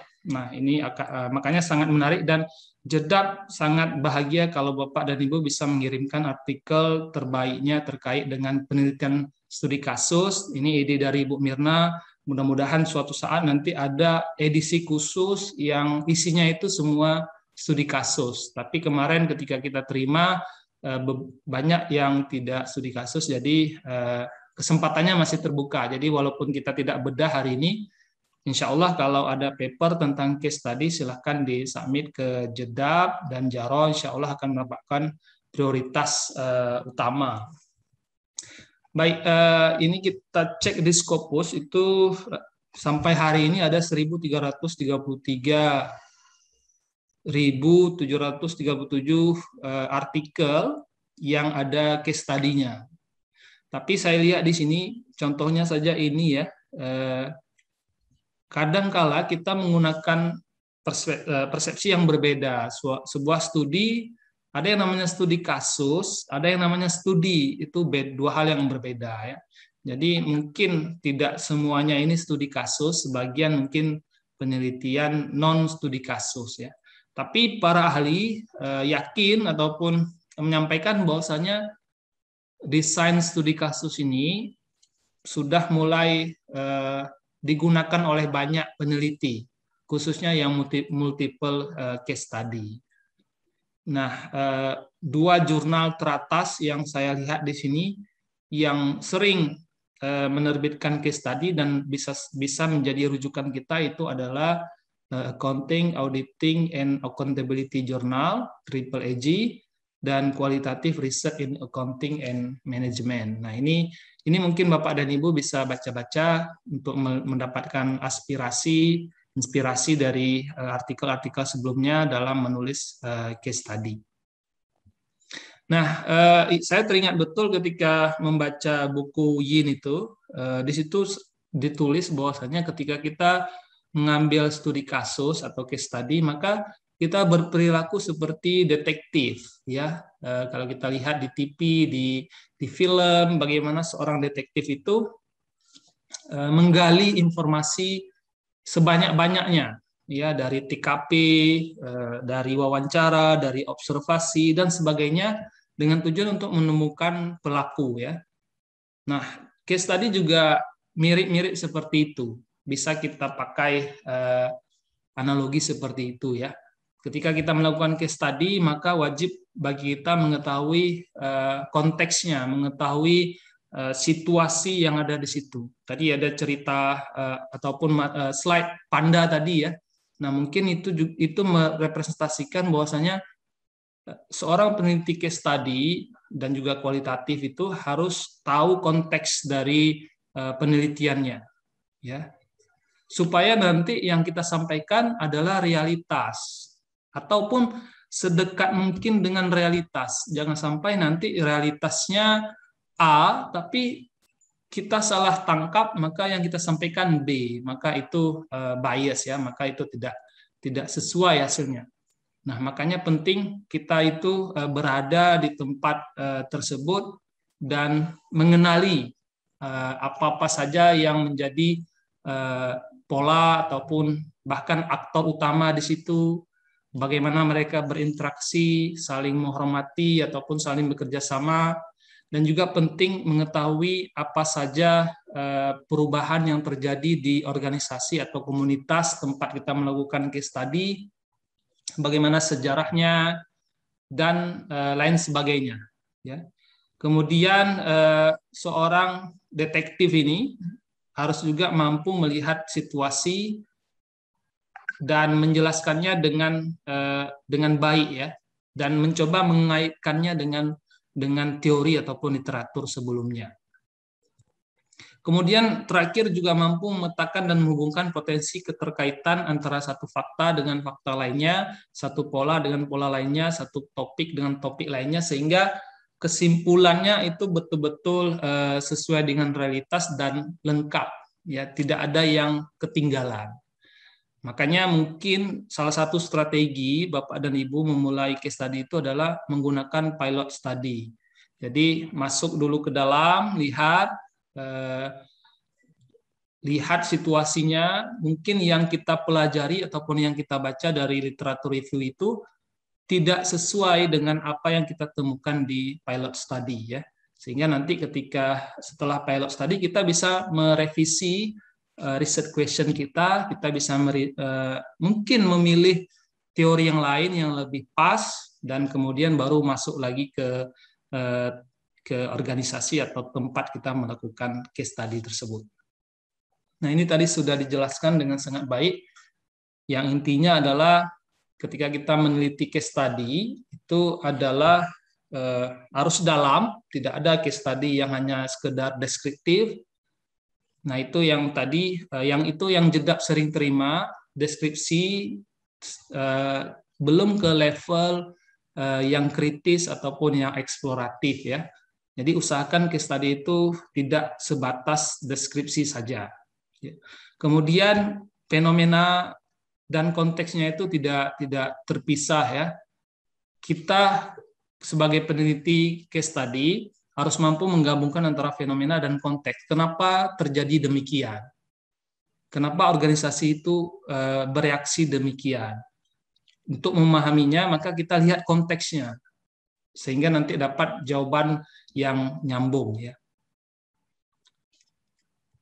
Kemudian ini tadi sudah dijelaskan juga bagaimana Robert Yin ini membagi 3 bagian dari case study. Yang pertama exploratory, kemudian deskriptif dan explanatory, dan masing-masing memiliki tujuan yang berbeda-beda. Misalnya kalau penelitian kita tipikalnya exploratory, maka tujuannya adalah mendefinisikan pertanyaan atau hipotesis atau menguji sebuah riset yang digunakan pada penelitian selanjutnya yang bersifat lebih besar ya. Misalnya dari proses studi kasus itu kita buat penelitian baru atau penelitian lanjutan yang sifatnya penelitian survei untuk mendapatkan hasil yang lebih banyak dan lengkap. Dan kemudian ada yang deskriptif. Nah, ini yang mungkin agak susah diterima kalau kita submit ke jurnal-jurnal Scopus. Nah, ini hanya menggambarkan saja, menjelaskan saja fenomena yang ada di tempat kita melaksanakan studi kasus. Kemudian explanatory, studi kasus menggali hubungan sebab akibat dan bagaimana dan mengapa suatu peristiwa terjadi. Saya akan kasih beberapa contoh nanti terkait dengan explanatory case study ya. Nah, ini tadi sudah juga disinggung kenapa kita menggunakan single case study. Jadi Bapak dan Ibu, case study ini bisa dibagi 2 kalau dilihat dari bentuknya. Yang pertama single case, 1 kasus. Yang kedua multiple case. Multiple case ini bisa, yang saya baca bisa 3, 4, 5, sampai 10. Kalau single case 1 atau 2. Ya, ada yang dari buku Robert Yin ini 2 pun masih dianggap single case ya.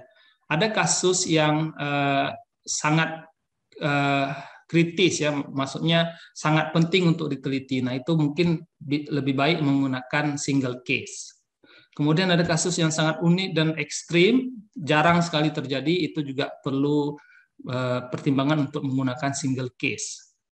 Ataupun ada satu kasus, dia merepresentasikan kasus-kasus lain. Dengan meneliti satu kasus ini saja, maka hasilnya mungkin bisa membantu memahami kasus-kasus lain yang serupa.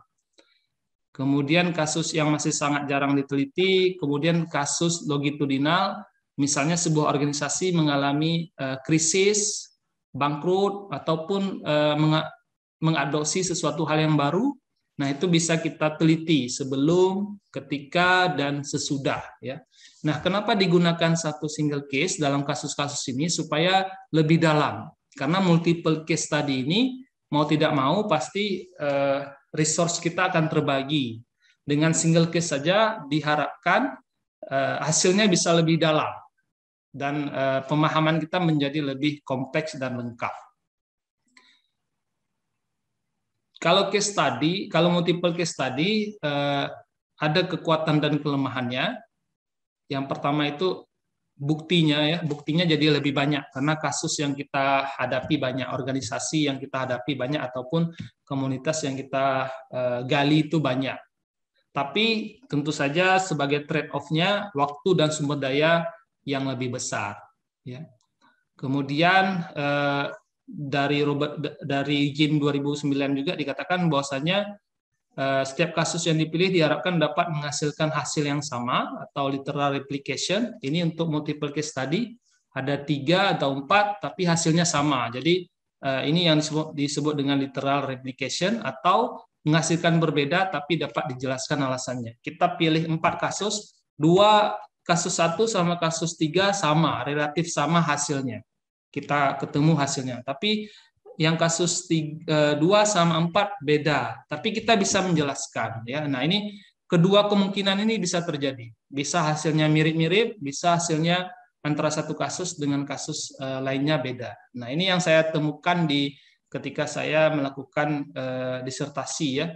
Ada 4 rumah sakit, 2 rumah sakit Indonesia, 2 rumah sakit Jerman, ternyata hasilnya beda. Antara Indonesia dan Jerman, rumah sakit Jerman itu theoretical replication, tapi sesama Indonesia dan sesama Jerman itu kasusnya lebih ke literal replication, sama responnya.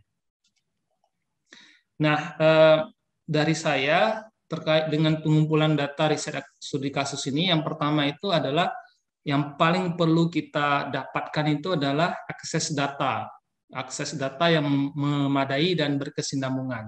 Artinya kita perlu akses semua data yang menurut kita penting. Ya, pastikan itu kita dapat.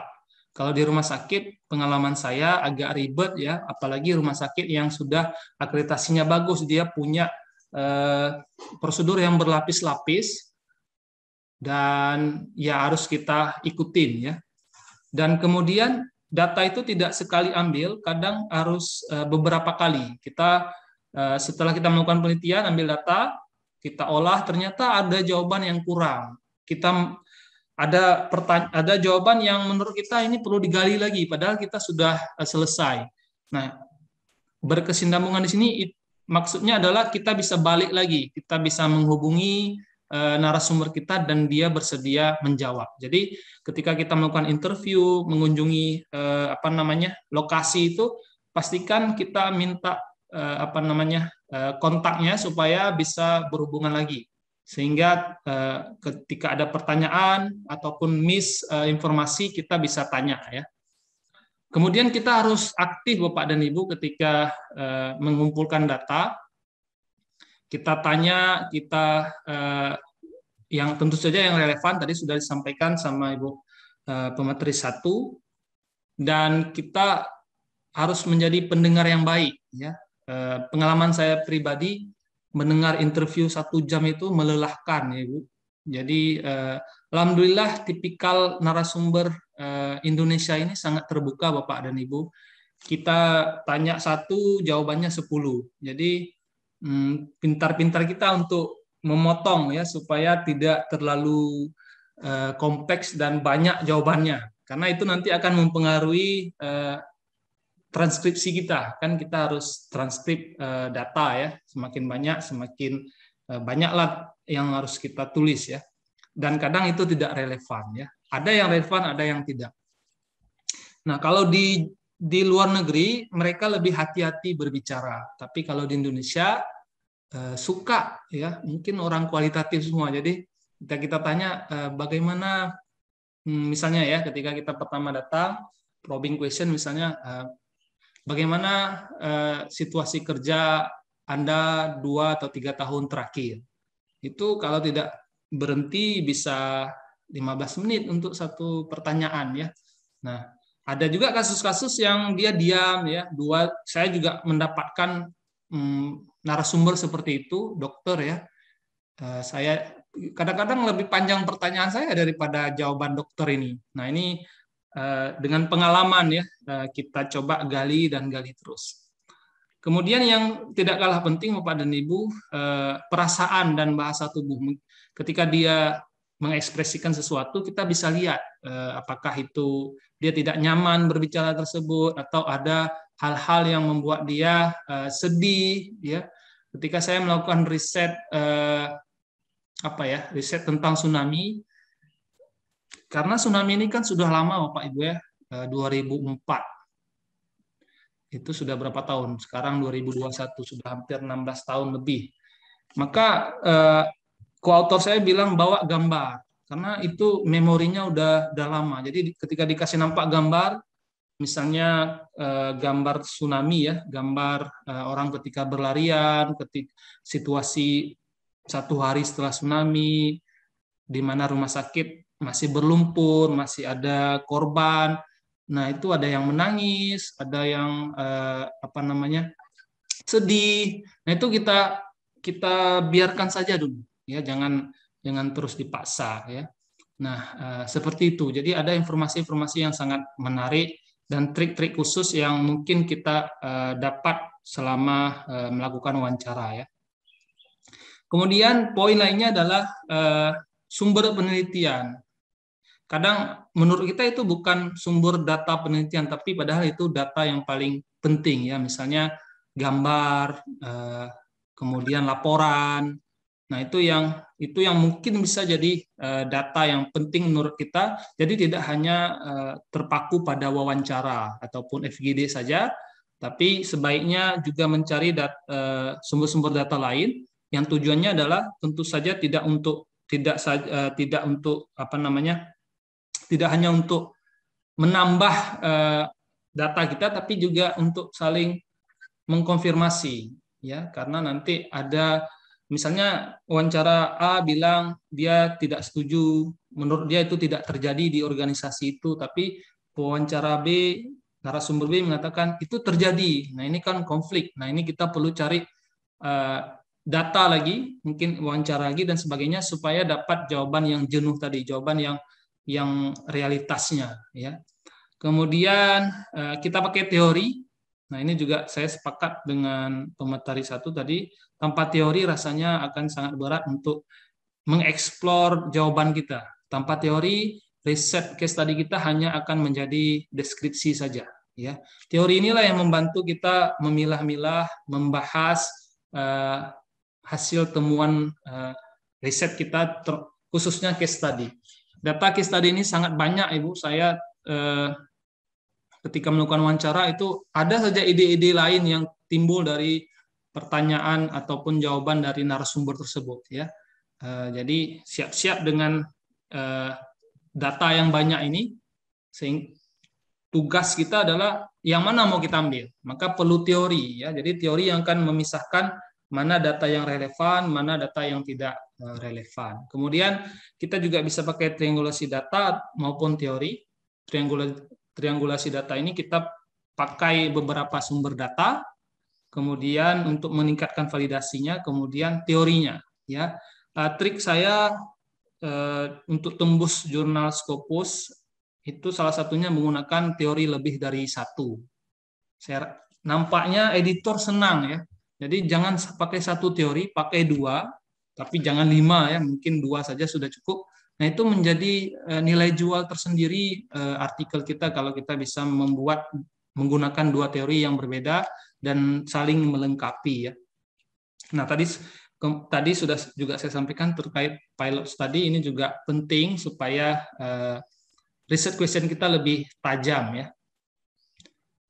Nah, ini penulisan, ini belajar dari apa yang kita dapat di Jedab dan juga pengalaman pribadi kami, bagaimana menulis manuskrip case study itu. Sebenarnya sama Ibu dan Bapak, kualitas ataupun standar yang diharapkan ya. Tapi ada beberapa hal yang mungkin perlu dilihat lebih baik, misalnya pertanyaan penelitiannya itu harus jelas ya. Saya tipikal penulis yang suka menyampaikan pertanyaan penelitian di introduction. Jadi saya itu tidak hanya membantu pembaca, juga membantu saya sehingga saya bisa fokus dalam menulis hasil dan pembahasan. Kalau saya sudah jauh, sudah banyak nulisnya, maka saya lihat lagi pertanyaan penelitiannya supaya bisa lebih fokus ya. Nah, ini harus disampaikan. Tapi ada juga tipikal manuskrip yang dia menyembunyikan pertanyaan penelitiannya. Ini pertanyaan penelitiannya, tapi bisa kita lihat dari tujuan penelitian. Kemudian, peneliti case study juga perlu membuat ataupun menyampaikan justifikasi ataupun alasan yang kuat kenapa memilih kasus dan lokasi penelitian. Nah, ini kalau kita cerita mahasiswa, kenapa pilih rumah sakit A? Ya, umumnya itu karena dekat dengan rumah ya. Nah, itu alasan yang tidak ilmiah. Nah, cari alasan-alasan yang ilmiah dan kuat sehingga editor ataupun reviewer itu bisa menerima kenapa penelitiannya di situ ya. Kemudian teori ya, lagi-lagi teori harus kita pilih. Kadang ketika pilot study, sebelum pilot study misalnya kita pakai teori new institutional theory ataupun agensi teori. Setelah pilot study ternyata isunya bukan itu, ada isu lain. Nah, kita boleh mengubah teori tersebut sebelum mengambil data yang sebenarnya ya. Jadi teori ini harus benar-benar harus dipilih dengan baik. Kemudian menjelaskan desain penelitian secara urut dan rinci. Jadi seperti disampaikan pemateri tadi harus disampaikan semuanya. Jadi jangan ada terkesan kurang ataupun pembacanya jadi bertanya ini siapa yang respondennya, kapan penelitiannya, di mana. Walaupun kita bisa mengaburkan institusi organisasi tempat kita teliti, itu normal. Tapi pembaca mau tahu kenapa dia yang diwawancara, berapa lama, pakai apa, apakah di kantor, apakah di rumah, apakah pakai Zoom dan sebagainya. Ya, jadi disampaikan secara lengkap. Nah, tantangan yang paling berat menurut saya pribadi adalah storytelling. Ya, jadi kita punya hasil nih. Nah, bagaimana mengemasnya supaya menarik? Nah, ini mungkin perlu latihan dan juga pendampingan dari co-author yang lebih senior, khususnya yang native speakers, karena dia dari segi bahasa unggul dan kalau sudah senior biasanya bacaannya sudah banyak sehingga dia bisa mengambil spot-spot yang paling menarik untuk diceritakan. Ya, itu satu. Tantangan kedua adalah mengaitkannya dengan literatur. Ya, jadi pertanyaan so what-nya itu jawabannya bagaimana? Nah, kita ada cerita bagus, terus apa hubungannya dengan misalnya manajemen accounting, bagaimana hubungannya dengan akuntansi. Nah, itu juga harus sinkron ya, harus terjalin hubungan tersebut. Jangan hanya storytellingnya bagus tapi tidak ada hubungannya, kita gagal menghubungkannya dengan teori ataupun literatur sebelumnya. Nah, ini tantangan yang dialami oleh peneliti kualitatif ya. Story mereka kadang tidak kuat sehingga deskriptif saja, atau story-nya kuat tapi tidak kuat dengan kaitannya dengan literatur, maka juga itu jadi kurang menarik bagi editor dan reviewer ya. Kemudian selanjutnya yang perlu kita tekankan ketika kita menulis, menurut saya pribadi, implikasinya. Kita dapat hasil ya. Terus implikasinya untuk praktek ataupun teori bagaimana? Ya, ini harus disampaikan. Nah, ini aplikasi case study. Nah, ini riset saya terkait dengan inovasi akuntansi di rumah sakit pemerintah, studi banding dari Jerman, rumah sakit Jerman dan rumah sakit Indonesia. Jadi sebelum saya ke rumah sakit, saya melakukan wawancara dengan para pejabat di bagian kesehatan, ya, supaya untuk mendapatkan konteks yang lebih jelas ya, untuk paham lebih jelas bagaimana realitas dari sistem tersebut dan tata kelolanya. Nah, kalau saya tidak buat itu, maka ketika saya terjun ke rumah sakit, maka akan sangat susah ataupun data yang saya dapat pasti kurang karena saya belum paham ya. Tapi ketika kita sudah paham konteksnya apa yang terjadi, kita bisa menjadi dugaan sementara ya. Sama seperti kuantitatif, kita punya hipotesis.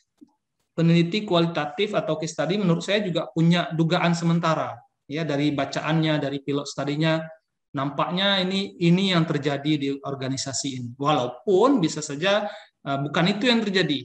Nah, ketika bukan itu terjadi, maka kita harus cepat-cepat pindah ya, mengubah topik dari penelitian kita menyesuaikan dengan apa yang kita temukan ketika mengambil data. Bukan kekeh, pokoknya saya mau pakai agensi teori. Mau ada nggak ada terserah, yang penting agensi teori. Tapi tidak seperti itu. Tapi kita dituntut lebih fleksibel. Kalau memang teori yang kita gagas itu kurang nyambung, kurang berisi, maka kita baca lagi mana yang cocok, yang bisa menjelaskan situasi di organisasi ataupun lembaga tersebut. Ya. Nah, saya penelitiannya di rumah sakit, 4 rumah sakit, besar, kecil, tipenya juga beda, pertanyaan penelitiannya terkait dengan kesamaan dan perbedaan reformasi keuangan rumah sakit di Indonesia dan Jerman, kemudian respon dari rumah sakit, kemudian peran akuntansinya, kemudian prasyarat dan kondisi ideal untuk mendapatkan untuk melihat adopsi pembayaran berbasis INADRJ ini yang paling efektif, ya. Nah, ini saya pakai 2 teori, institutional teori dan contingency teori. Institutional teori ini adalah teori yang melihat bagaimana perubahan itu masuk tidak ke sistem utama dari rumah sakit. Apakah simbolik saja atau memang betul-betul berubah, ya. Sedangkan contingency teori ini adalah apa yang mengakibatkan rumah sakit itu bereaksi, manajemen itu merespon, ya. Jadi 2 ini membantu saya menjelaskan hasil temuan riset tersebut. Nah, bagus juga kalau kita sudah tahu teori yang kita pakai di awal, sehingga ketika wawancara nanti keluar kata-kata kunci, ya. Misalnya contingency teori. Ya, kami ini misalnya, ya, pewawancara menjawab, betul, memang rumah sakit sekarang terkendala, jadi semua pembayaran kami harus efisien, karena kalau tidak kami nanti akan dijual. Nah, itu dari ketika kita mendengar itu, kita langsung terpikiran contingency teori, bahwasanya perubahan itu karena adanya perubahan lingkungan, adanya ancaman, ya. Tapi kalau kita belum tahu teori, maka itu lewat terus, menurut kita itu tidak penting, ya. Nah, itu bagusnya kalau kita sudah punya teori awal dulu, walaupun mungkin ada yang bisa kita pakai ataupun kita ubah nanti, sehingga itu memudahkan kita ketika mendapatkan jawaban. Jadi ada jawaban-jawaban yang menarik, yang istilahnya sangat penting, tidak kelewatan, ya. Saya mengambil data ke rumah sakit langsung, interview, kemudian lihat arsip-arsipnya di rumah sakit, observasi dan dokumentasi, ya. Nah, ini menarik, ketika di Jerman kebetulan di-endorse sama dosen pembimbing. Ketika saya hadir ke rumah sakit itu, semua pejabatnya kumpul, ya. Jadi sudah seperti FGD, ya. Jadi masing-masing kumpul, dari pimpinan puncak sampai yang middle management.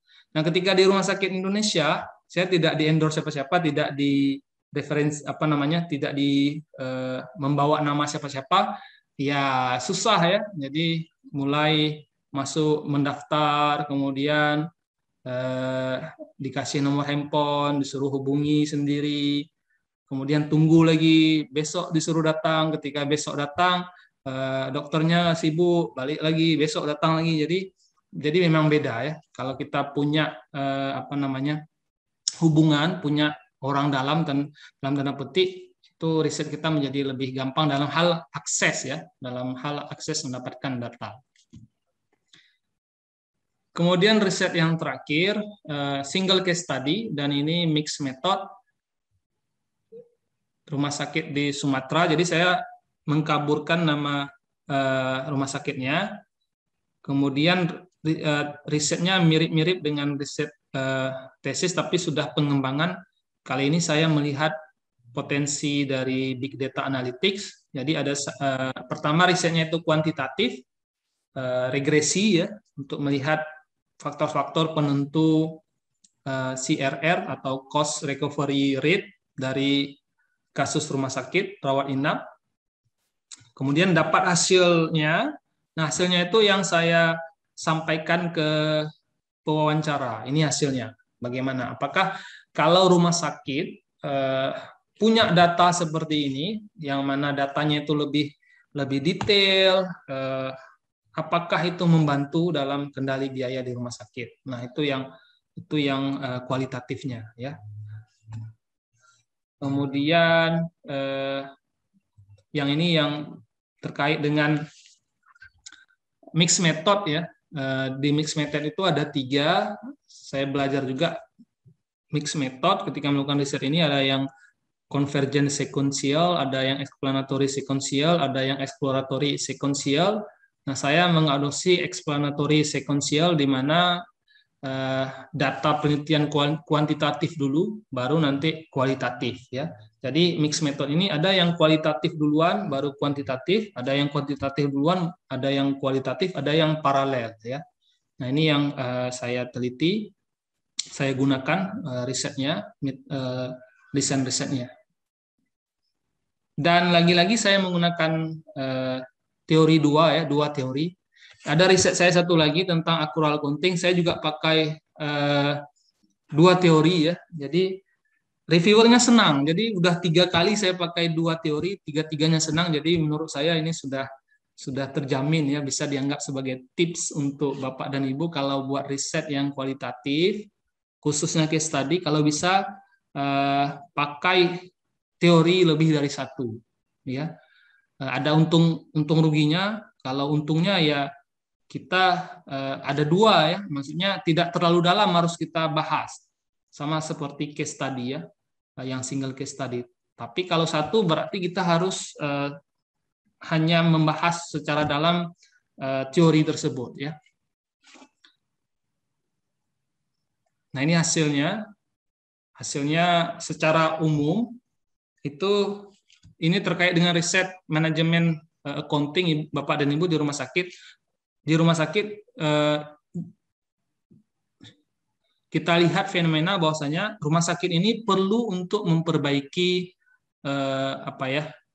kelengkapan data pasiennya ya, dengan penerapan Indonesian ataupun Indonesian DRG, Diagnostic Related Group, maka rumah sakit itu dibayar per kasus. Nah, per kasus tapi sama. Misalnya kalau pasien A gagal jantung, pasien B gagal jantung, itu sama-sama dibayar 15 juta sampai selesai.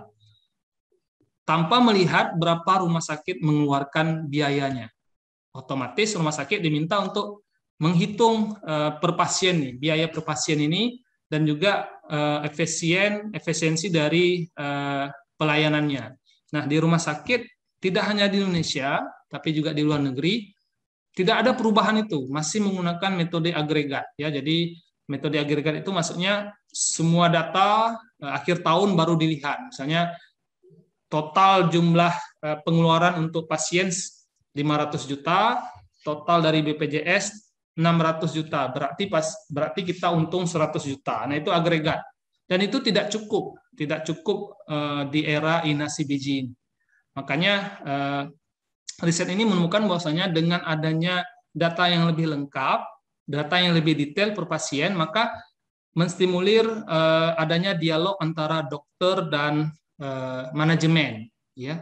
Yang biasanya itu buntu karena masing-masing punya norma sendiri ya. Nah, ini menariknya di penelitian di rumah sakit, ada dokter, ada manajemen yang punya dunia dan juga prinsip yang saling berbeda. Ketika ada data itu, dialog itu memungkinkan ya. Selama ini dokter berpikiran ini manajemen tidak punya data. Manajemen minta supaya dokter itu cepat-cepat merawat pasien supaya tidak lewat tarif BPJS-nya. Sedangkan dokter dia punya prinsip ya, pasien di atas segala-galanya, mau rugi mau untung terserah, yang penting pasien selamat. Sedangkan manajemen ya, orang-orang seperti kita ya, maksudnya yang belajar bisnis ya tidak bisa seperti itu.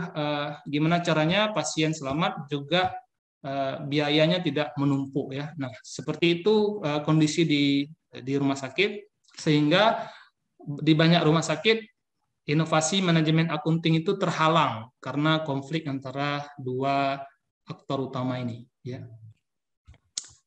Nah, ini beberapa ide riset yang saya temukan di call for paper ya, ataupun artikel di jurnal-jurnal, misalnya terkait dengan pandemi. Nah, bagaimana organisasi beradaptasi dengan situasi pandemi. Nah, itu juga bisa diangkat di case study, misalnya satu perusahaan, satu organisasi ya. Kemudian accrual accounting juga mungkin bisa kita teliti bagaimana informasi akrual akunting di Pemda, di kementerian, apakah perannya sesuai dengan harapan. Kemudian ini saya dapat dari jurnal terkait dengan virtual management. Jadi kita kan sekarang serba virtual, kerja di rumah, yang dosen-dosen khususnya ya, rapat juga virtual. Nah, itu bagaimana? Apa efek, apa dampaknya ke institusi dan sebagainya. Jadi ini eksploratif semua. Kemudian managing income dan expenditure during the pandemic. Kemudian performance evaluasi teaching dan learning khususnya di pandemi ya. Sekarang kita tahu ujian pasti ya tidak di kelas ya. Ujian di komputer masing-masing, di laptop masing-masing, dan mungkin saya mendapatkan informasi banyak terjadi kecurangan. Nah, itu bagaimana dan seterusnya. Kemudian ini terkait dengan kinerja universitas yang berdasarkan peringkat ya. Apa impact-nya kepada manajemen universitas, kemudian terkait dengan big data dan pengukuran manajemen di universitas, kemudian juga ada topik terkait digital transformasi digital, dan peran akuntansi di dalamnya, baik di public atau private organisasi. Kemudian digital teknologi, nah ini juga banyak hal-hal baru kita lihat ya. Kalau kita mau dapat aspirasi atau inspirasi dari untuk riset kita bisa lihat call for paper dari jurnal-jurnal bagus. Nah, dari situ bisa kita pikirkan nih kira-kira mana yang cocok dengan situasi yang ada, yang sedang kita hadapi di lingkungan kita ataupun di organisasi kita ataupun di wilayah di negara kita, dan bisa dijadikan penelitian. Nah, jadi mudah-mudahan setelah ini siap jadi detektif ya, melihat kasus, kemudian menggali ini kira-kira storytelling-nya tentang apa dan hubungannya dengan akuntansi apa ya. Ini kenapa fotonya tidak ada yang perempuan ya? Menarik juga kalau diteliti ya. Prof. Heru, gender bias nih. Memang sengaja saya tulis ini supaya Ibu bilang. Ya, demikian mudah-mudahan bisa kita elaborasi lagi dengan diskusi. Saya kembalikan ke Ibu Nuraini. Terima kasih Pak Heru atas paparan materinya hari ini. Pak Heru banyak bercerita tentang pengalaman beliau menulis tentang case study ya, pengalaman terakhir menulis di rumah sakit. Banyak hal yang telah disampaikan oleh Pak Heru tadi, diantaranya ada tentang jenis case study ya, ada exploratory, deskriptif, dan explanatory. Kemudian bisa juga dengan mixed method ya, di mana kita mulai dulu dengan kuantitatif, kemudian baru dilakukan analisis atau dimodifikasi dengan kualitatif. Kemudian sama seperti yang disampaikan oleh Bu Miranti tadi, bahwa pada saat kita menulis case study ya, kita harus berpura-pura menjadi apa. Misalnya tadi dicontohkan oleh Bu Miranti, kalau menulis tentang panda berarti kita harus memakai baju panda supaya bisa kita explore tentang panda. Tapi kalau di perspektifnya Pak Heru tadi menjadi detektif ya, untuk bisa kita mendapatkan jawaban-jawaban dari informan kita. Baik, tadi ada yang sudah raise hands, Pak Cip, Prof. Cip, silakan Prof. Sebelum kita masukkan kepada pertanyaan yang ada di kolom chatbox. Silakan. Matur telah diberi kesempatan. Yang saya tanyakan, saya belum mungkin tadi saya tinggal sebentar keluar. Mohon maaf, saudara, saya ada di lantai 2 ini Bu. Jadi lantai 2 saya turun ke bawah karena ada tamu sebentar. Mungkin apa sudah dibahas tentang triangulasi atau belum? Triangulasi yang saya tanyakan, apakah sudah dibahas atau belum? Oke, baik. Kita mengikutinya. Tentang triangulasi. Baik, terima kasih Pak Cip, Prof. Cip atas pertanyaannya. Mungkin saya serahin tadi mintakan kepada Bu Miranti yang ingin berkomentar tentang triangulasi, bagaimana di penelitian case study. Itu nanti bisa ditambahkan oleh Pak Heru. Ya, ya. Assalamualaikum Prof. Cip. Apa kabar, Prof? Ya, matur nuwun pertanyaannya Prof. Cip. Terkait triangulasi tadi sempat sudah kita bahas sedikit terkait dengan triangulasi data, bagaimana kita mengkombinasi antara data dari interview, dari FGD, observasi dan juga documentary analysis. Tapi mungkin kalau untuk triangulasi teori tadi Pak Heru sudah eksplorasi ya, ada tipsnya menggunakan 2 atau 3 teori untuk membungkus analisis kita itu sepertinya digemari ya Pak ya oleh para editor internasional, jurnal internasional seperti itu. Nah, mungkin baru sampai situ Prof. Cip yang diantaranya yang kami bahas. Atau Pak Heru, silakan Pak Heru kalau ada yang ditambahkan. Ya, tadi saya hanya menyampaikan pengalaman saya. Triangulasi ini membantu kita dalam mencari kebenaran, Prof. Jadi kadang wawancara itu tadi ada yang nanya bagaimana kalau jawabannya beda antara satu dengan yang lainnya. Nah, triangulasi membantu kita memilih mana yang realitasnya. Kemudian juga triangulasi teori juga demikian. Kalau saya lihat ada data-data ataupun fakta-fakta yang bisa dijelaskan oleh teori A, tapi data lain tidak terjelaskan oleh teori A. Maka dengan triangulasi teori, ada teori lain yang membantu menjelaskan data-data yang tidak terjelaskan di teori sebelumnya, Prof. Gitu, boleh saya lanjutkan? Boleh, Prof. Kalau itu sudah dijelaskan ya sudah, karena ada yang bertanya, saya baca gitu, yang bertanya menanyakan tentang kalau gitu kebenarannya atau variabel kebenarannya itu bagaimana? Ya nggak penting lah menurut saya, karena nggak perlu lah, karena apa? Triangulasi itu sudah dijelaskan bahwa data itu bukan sembarangan kan. Kita memperolehnya, kita membanding. Kalau saya menjelaskan tuh triangulasi itu cross check gitu ya, cross check dengan apa saja lah. Di cross check, kalau sudah di cross check ya pasti benarnya lah gitu ceritanya. Contoh yang saya berikan contoh itu. Kalau saya mengatakan belum mempunyai anak misalnya, kan bisa dicek dengan, maka dari itu triangulasi ya ada ke dokumen, ada ke segala macam, ditanyakan ke tetangga-tetangga, jelasnya siap bagaimana. Kalau kita membaca dokumennya mengatakan ternyata saya punya anak, Anda percaya yang mana gitu kan?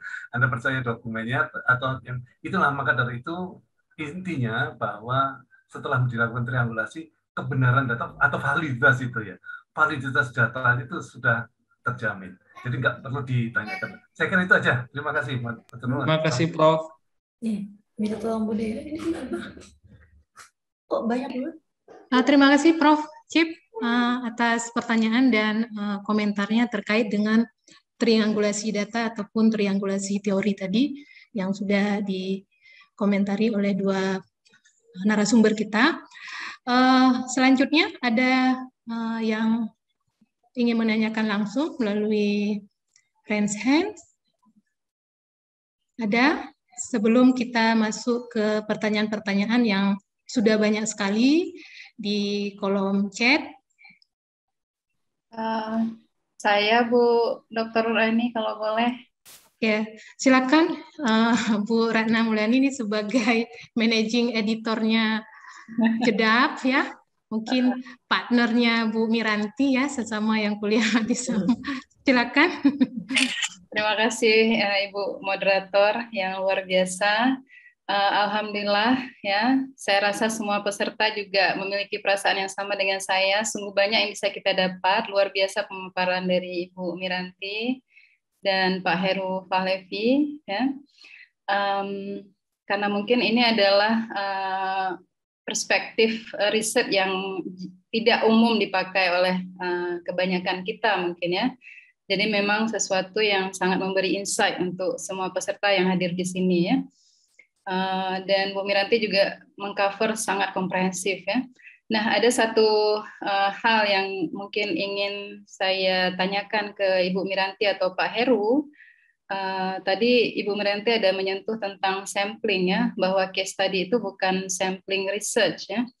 Nah, namun kita boleh menggunakan sampling ya. Mungkin begitu yang saya tangkap dari pemaparan Bu Miranti. Nah, apakah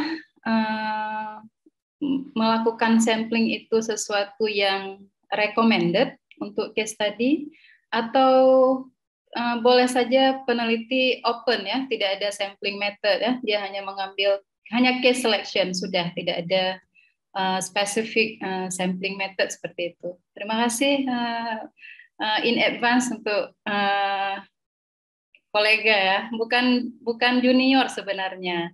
Mungkin junior dari umur, tapi kalau dari segi jejak rekam itu sangat senior. Masya Allah, luar biasa prestasi Ibu Miranti ini. Terima kasih Ibu Moderator, saya kembalikan. Oke, baik, ini baru berbalas pantun sesama kolega ya. Silakan Bu Miranti, pertanyaan dari Bu Ratna terkait dengan sampling tadi. Ya, apakah direkomendasikan kita menggunakan sampling atau memang opsional atau disesuaikan dengan fenomena yang atau isu yang dikaji? Iya, baik. Terima kasih banyak Kak Ratna tadi pertanyaannya. Saya merasa belum pas ya buat membalas menjawab. Mungkin nanti malah mau saya lempar ini ke Pak Heru. Pak Heru siap-siap ya Pak Heru ya. Terkait dengan mungkin ini pembahasannya kali ya Kak Ratna ya. Jadi lebih kepada tadi karena ada dua terminologi yang disebutkan mengenai case selection juga sampling gitu.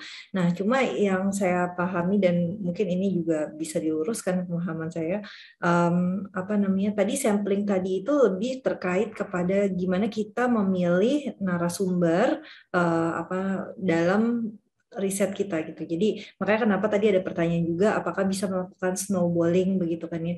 Nah, misal itu kalau misalnya kita ambil sampling itu sebagai bagaimana kita memilih interviewee, maka snowballing itu boleh dilakukan gitu. Jadi contoh misalnya kita awalnya itu interview dengan dengan ketua organisasinya, terus setelah itu nanti kita di refer ke manajer-manajernya, lalu ke volunteer-volunteernya. Nah, seperti itu mungkin bisa dikatakan itu contoh dari snowballing sampling. Selain itu juga ya mungkin itu kali ya karena ya saya jadi deg-degan kalau ditanya. Iya. Karena banyak kan peneliti kuantitatif kadang menanyakan apakah kualitatif itu ada sampling seperti itu ya. Jadi tergantung. Lebih ke perspektif saya seperti itu. Mungkin Pak Heru yang udah lebih banyak baca-baca tadi, buktinya tanpa ada bimbingan udah langsung langsung disetujui kelulusannya tadi, luar biasa. Luar biasa dua-dua ini. Mungkin karena profesornya nggak tahu, jadi ini betul, ini bagus nih. Ya, kalau yang sepengetahuan saya, sampling itu tidak dipakai istilah itu sebenarnya di kualitatif, khususnya case study ya. Karena kalau udah ngomong sampling berarti kan statistical generalization. Jadi kita membuka sampling terus populasinya siapa gitu. Nah, padahal seperti Bu Miranti sampaikan tadi, sampling itu mungkin lebih kepada pemilihan narasumber, dan narasumber juga belum bisa disampling karena ada narasumber satu orang saja kita wawancara itu selesai. Ada yang 10 tapi nggak tahu apa-apa. Kan lebih baik wawancara satu orang daripada yang 10 ini. Nah, saya rasa sampling itu dalam penelitian kualitatif seperti itu. Tidak dikenal mungkin ya dari segi penelitian kualitatif. Saya ingat betul ketika di Singapura itu ada yang bertanya juga demikian seperti itu, sebagian orang ketawa ya. Ini yang ketawa nih yang betul-betul pure kualitatif ya. Yang tanya itu bingung gitu. Nah, jadi alhamdulillah saya nggak diketawain ya. Enggak. Heru ya. Ya. Oke, baik. Sudah terjawab ya pertanyaan Ibu Dr. Rana pada koleganya Ibu Miranti terkait dengan sampling. Jadi dari perspektifnya Pak Heru tadi menyampaikan bahwa bahwa sampling tidak dikenal di kualitatif ya. Namun berdasarkan paparan disampaikan oleh slide tadi yang disampaikan oleh Bu Miranti, di kualitatif boleh kita menggunakan sampling misalnya snowball ataupun purposive sampling. Atau di sini mungkin lebih kepada pemilihan informan yang tepat ya untuk bisa menjawab kasus-kasus yang ingin kita kaji gitu. Jadi nanti juga kita menjadi debatable lagi kalau misalnya satu informan saja sudah cukup atau saturasi tadi disampaikan oleh Bu Miranti, kita nggak perlu sampai 10 gitu ya. Tapi para pakar tadi juga menyampaikan informan itu tidak boleh di bawah 10 ya Bu Miranti ya. Jadi di antara 16 sampai 25 tadi saya lihat di matrik yang Ibu sampaikan. Oke, ini ada yang semangat sepertinya Pak Budi. Silakan Pak Budi. Pak Budi ini adalah kawan kawan kuliah S2 saya dulu. Pak Budi apa kabar? Silakan. Terima kasih Ibu Dr. Aini. Betul yang dikatakan Ibu, kita kolega waktu S2 di Unpad begitu ya. Terus terang ini saya awalnya mazhabnya penelitian saya itu di kuantitatif begitu, dan baru sekarang belajar mau beralih mungkin ya ke kualitatif, sehingga dari webinar ke webinar topik-topik yang terkait dengan kualitatif saya ikutin gitu. Dari sana saya muncul kalau kebiasaan di penelitian kuantitatif, ketika kita menyimpulkan suatu research, kalau di kuantitatif kan enak begitu kan ya, ada angka, kemudian ada kriteria, dari kriteria tersebut kita bisa dengan sangat mudah untuk menyimpulkan begitu kan ya. Begitu saya baca di research-researchnya penelitian kualitatif gitu kan ya, akhirnya saya timbul pertanyaan, itu dasar untuk bisa kita menyimpulkan itu di kesimpulan riset kita itu apa ya gitu kan, yang dijadikan dasar lah gitu, poin entry poinnya gitu kan, untuk kita bisa memberikan suatu kesimpulan di riset kita dalam kualitatif ini. Terima kasih, mungkin bisa ke Pak Heru atau ke Ibu Miranti. Terima kasih Bu Dr. Aini waktunya. Baik, terima kasih Pak Budi masukannya. Silakan Pak Heru atau Bu Miranti, ini pertanyaan-pertanyaan orang kuantitatif banget ya, sama seperti saya pada saat kita mau change, pindah ke kualitatif, jadi agak susah kita ya, mulainya ada penelitian sebelumnya, teorinya sudah ada, kemudian fenomena, pokoknya semua terukur dengan baik gitu, sampai hasilnya sudah signifikan. Tapi sekarang berpikir lagi kita, so what setelah signifikan? Apa yang harus kita lakukan setelah signifikan? Apa hanya berpengaruh saja? Atau mungkin disinilah yang membuat saya mungkin dan Pak Budi ingin pindah ke kualitatif ya, sehingga tidak hanya berpengaruh saja yang kita kaji gitu. Silakan Bu Miranti mungkin bisa memberikan inspiring bagi kami untuk bisa menulis case study. Iya, saya jadi teringat waktu itu saya sempat cerita ke profesor saya waktu salah satu Zoom meeting kami atau ya Google Meet kami gitu ya. Prof, ini alhamdulillah di salah satu program S2 di UI itu sekarang mereka sudah mulai mengakui gitu ya, case study. Tadinya kan UI itu kami ini banget ya, kuantitatif banget gitu ya. Nah, jadi terus sekarang udah mau gitu dengan kualitatif. Yang penting itu dilihat dari research questions ya. Dan beliau tuh sangat happy banget itu sampai wah gitu. Jadi ya artinya ini orang Indonesia, peneliti Indonesia akuntansi itu mereka sudah lebih terbuka terhadap ini, dan saya senang tadi ada komentar dari Pak Budi, dari Bu Nuraini juga seperti itu. Terkait dengan kesimpulan, bagaimana kita bisa menyimpulkan, mungkin kita bisa lihat juga dari pertanyaan penelitian gitu Pak. Jadi kesimpulan itu kan intinya menjawab pertanyaan penelitian yang diajukan gitu. Jadi selama kita kalau risetnya mungkin awalnya itu kita mulai dengan baca-baca literatur. Setelah itu kita merumuskan ada satu gap atau apa yang akan kita teliti.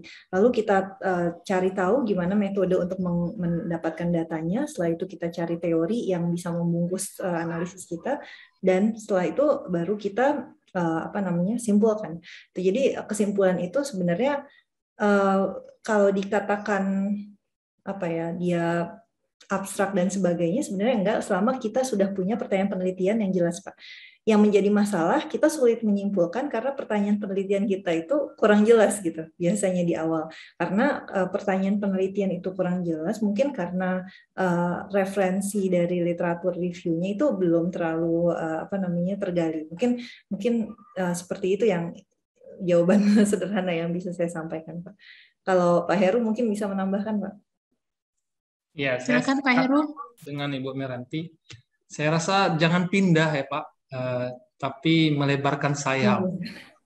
Karena ada hal yang bisa kita teliti secara kuantitatif, ada hal yang kita bisa teliti secara kualitatif, tergantung dari tujuan dan apa yang kita dapat ataupun kita mau address dari penelitian kita.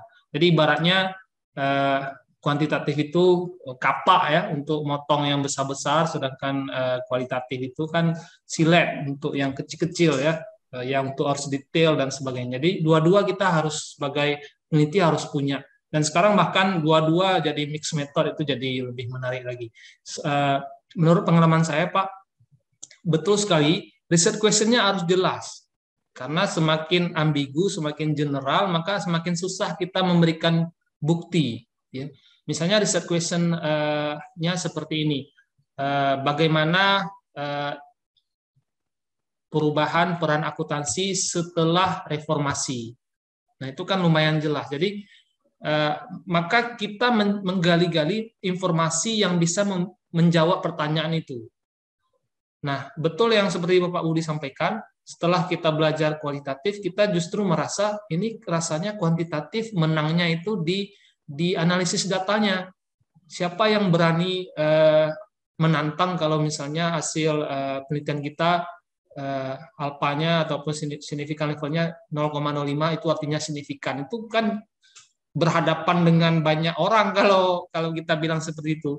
Kalau di kualitatif kita sendiri yang merancang dukungan tersebut, sistem pendukung tersebut. Tidak ada alat statistik yang membantu. Sehingga reviewer lihatnya ke situ Pak. Cukup nggak bukti kita sehingga kita bisa menyimpulkan kenapa itu terjadi. Makanya wawancaranya pasti dilihat dalam tidak, kalau wawancaranya cuma 5 menit itu cuma tanya apa kabar saja ada 2 menit. Nah, dilihat juga minimal sejam misalnya ataupun sejam lebih. Kemudian kalau 2 orang saja juga reviewer bertanya apakah itu sudah benar 2 orang itu, apakah cukup untuk mendapatkan bukti dalam menjawab ataupun menyampaikan eviden-eviden mendukung dari kesimpulan kita Pak. Jadi memang di situ masalahnya Pak, dan di situ hal yang menarik bagaimana kita membangun, mengkonstruksi jawaban kita sehingga meyakinkan bahwasanya itulah sebenarnya yang terjadi di organisasi tempat kita teliti. Demikian Pak, mudah-mudahan tidak sampai tambah bingung gara-gara jawaban saya nih. Baik, terima kasih Bu Miranti, Pak Heru atas jawabannya. Atas pertanyaannya Pak Budi tadi, bagaimana kita merumuskan kesimpulan dalam penelitian kualitatif, ya khususnya yang case tadi. Saya ingin mintakan tanggapan ini dari managing editornya Jedab yang menginisiasi acara ini, yaitu nulis case study. Mungkin beliau bisa memberi banyak perspektif ya, bagaimana menulis case study sampai dengan kita menarik kesimpulan dari research question dan langkah-langkah selanjutnya sehingga jadilah sebuah laporan case study yang memenuhi karakteristik ilmiah. Silakan Bu Mirna. Assalamualaikum warahmatullahi wabarakatuh. Terima kasih terutama Bu Miranti, selamat jumpa. Saya orang dapurnya Jedab, yaitu berada di dapur ya. Mereka ini pada umumnya pramusaji yang luar biasa. Ada Bu Nur Eni, ada Bu Ratna dan Pak Heru, itu adalah hero-heronya jurnal kami. Ada 2 jurnal kami yang kami publikasi, yaitu Jedab dan Jarom. Nah, memang yang menginisiasi acara ini terus terang memang saya menginisiasi acara ini karena saya melihat Indonesia punya keberagaman yang luar biasa dengan 33 provinsi dan 33 budaya di masing-masing daerah juga memiliki budaya yang luar biasa. Saya pernah baca case study, yaitu bagaimana dengan politik, bagaimana restoran Padang, manajemen kontrol sistem dari restoran Padang, mungkin Ibu juga pernah baca, dan sangat menarik, padahal simpel saja. Dia bercerita tentang piring, bagaimana mengontrol piring jangan pecah, ya. Jadi, iya, dia mereka menyajikan begitu menarik, begitu luar biasa. Menurut saya luar biasa. Dan saya melihat Indonesia punya banyak sekali case study yang bisa ditonjolkan. Tetapi kita tidak punya penulis yang bisa memberikan membuat Indonesia ini dikenal di banyak orang dengan budaya. Oleh karena itu saya menginisiasi dan kemudian kami melihat track record penulis Indonesia yang punya reputasi termasuk Miranti dan Pak Heru, ya. Oleh karena itu saya berharap acara ini bisa memberikan nuansa berpikir lain dari penulis Indonesia terutama akuntansi yang menurut saya aliran positif itu sudah sangat mainstream dan mungkin agak jenuh, ya.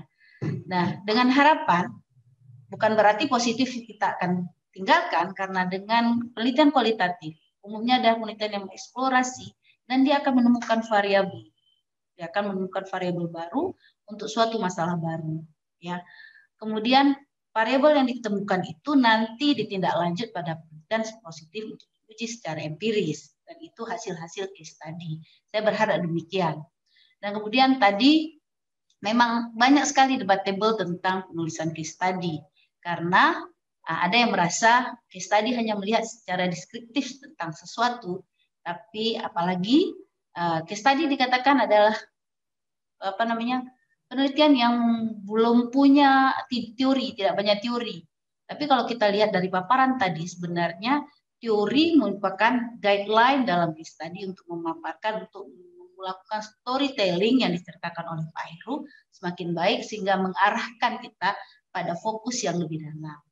Nah, memang tadi dalam penelitian mengatakan bagaimana sampel di case study, apakah ini menjadi juga sebagai debatable, tidak perlu sampel. Tapi dalam penelitian kuantitatif, sampel itu ada yang non-probabilitas dan yang probabilitas seperti yang disebutkan. Nah, sampel di case study juga masih penting untuk menentukan apakah informan kita itu memiliki kualitas sesuai dengan apa yang kita harapkan. Mungkin judgment, ya. Yang mungkin dianggap judgment itu ya enggak lah, nggak perlu sampel. Padahal dia sebenarnya adalah sampel juga, itu judgment. Pak Heru nggak mungkin menentukan dokter mana yang dia, apakah dokternya yang cukup dengan dokter yang di depan penilai atau dokter yang betul-betul menguasai manajemen untuk menentukan siapa yang berkualitas dalam sampel di dalam rumah sakit. Nah, itu adalah judgment peneliti. Ya, judgment peneliti juga adalah bagian dari penentuan sampel. Nah, Bu Miranti, saya berharap forum ini juga menjadi lebih berkembang sehingga nanti kami dari JEDAP akan menerima penelitian-penelitian sedikit yang baik. Kami berharap pertama sekali Bu Miranti lah memberikan sumbangan sharing duluan terhadap walaupun ini bukan Scopus, tapi saya pikir ini untuk pembelajaran bangsa kita. Saya pikir Bu Miranti, saya berusaha mengajak Ibu Miranti untuk bertanggung jawab untuk mengembangkan sehingga jurnal-jurnal kita di Indonesia juga berkualitas dengan tulisan orang yang berkualitas. Biasanya kalau saya undang para peneliti Indonesia, saya tidak fokus lagi di jurnal-jurnal Indonesia, jurnalnya yang Scopus, tapi saya maulah CSR ya. Para peneliti untuk bisa menyisihkan 1-2 tulisannya yang memiliki kualitas yang juga sangat baik untuk bisa dikontribusi pada jurnal kami. Dan saya melihat sebenarnya ada nama Pak Cipto yang begitu mewarnai jurnal kami, yang juga kami sangat tercantum. Tadi ada Pak Cipto yang juga sebagai penulis JEDAP, dengar namanya aja sudah memberikan nuansa lain bagi kami pengelola jurnal. Dan kita berharap juga Bu Miranti nanti akan bisa mensubmit artikelnya yang tidak kalah berkualitas sehingga memberikan kontribusi bagi bangsa ini. Karena bangsa ini mungkin tidak banyak ya, hanya orang-orang pintar seperti Pak Heru, Bu Ratna yang bisa membaca dengan lancar artikel-artikel yang teruji di Scopus, tapi bangsa ini hanya 5% dari bangsa ini dengan kategori orang-orang seperti itu. Nah, karena itu Bu Miranti dan yang lain para penulis lain saya berharap terus menyumbangkan tulisan-tulisannya pada artikel atau jurnal-jurnal kami lah di yang tidaknya yang terdaftar di Sinta. Itu saja harapan dan mungkin penjelasan saya. Baik, terima kasih Bu Mirna sebagai managing editornya Jedab dan sudah menginisiasi terselenggaranya Halo Editor nulis case study. Bu Miranti ditunggu ya paper terbaiknya di Jedab. Dengan senang hati kami ingin membaca tulisan-tulisan terbaik dari Bu Miranti. Nggak usah di-review lagi, langsung terima ya.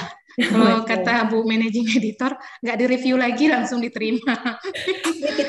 Saya paham banget dengan baik, kita lanjutkan ke jangan lupa Bapak dan Ibu untuk mengisi daftar hadir yang linknya sudah diberikan di chat. Silakan mengisi daftar hadirnya.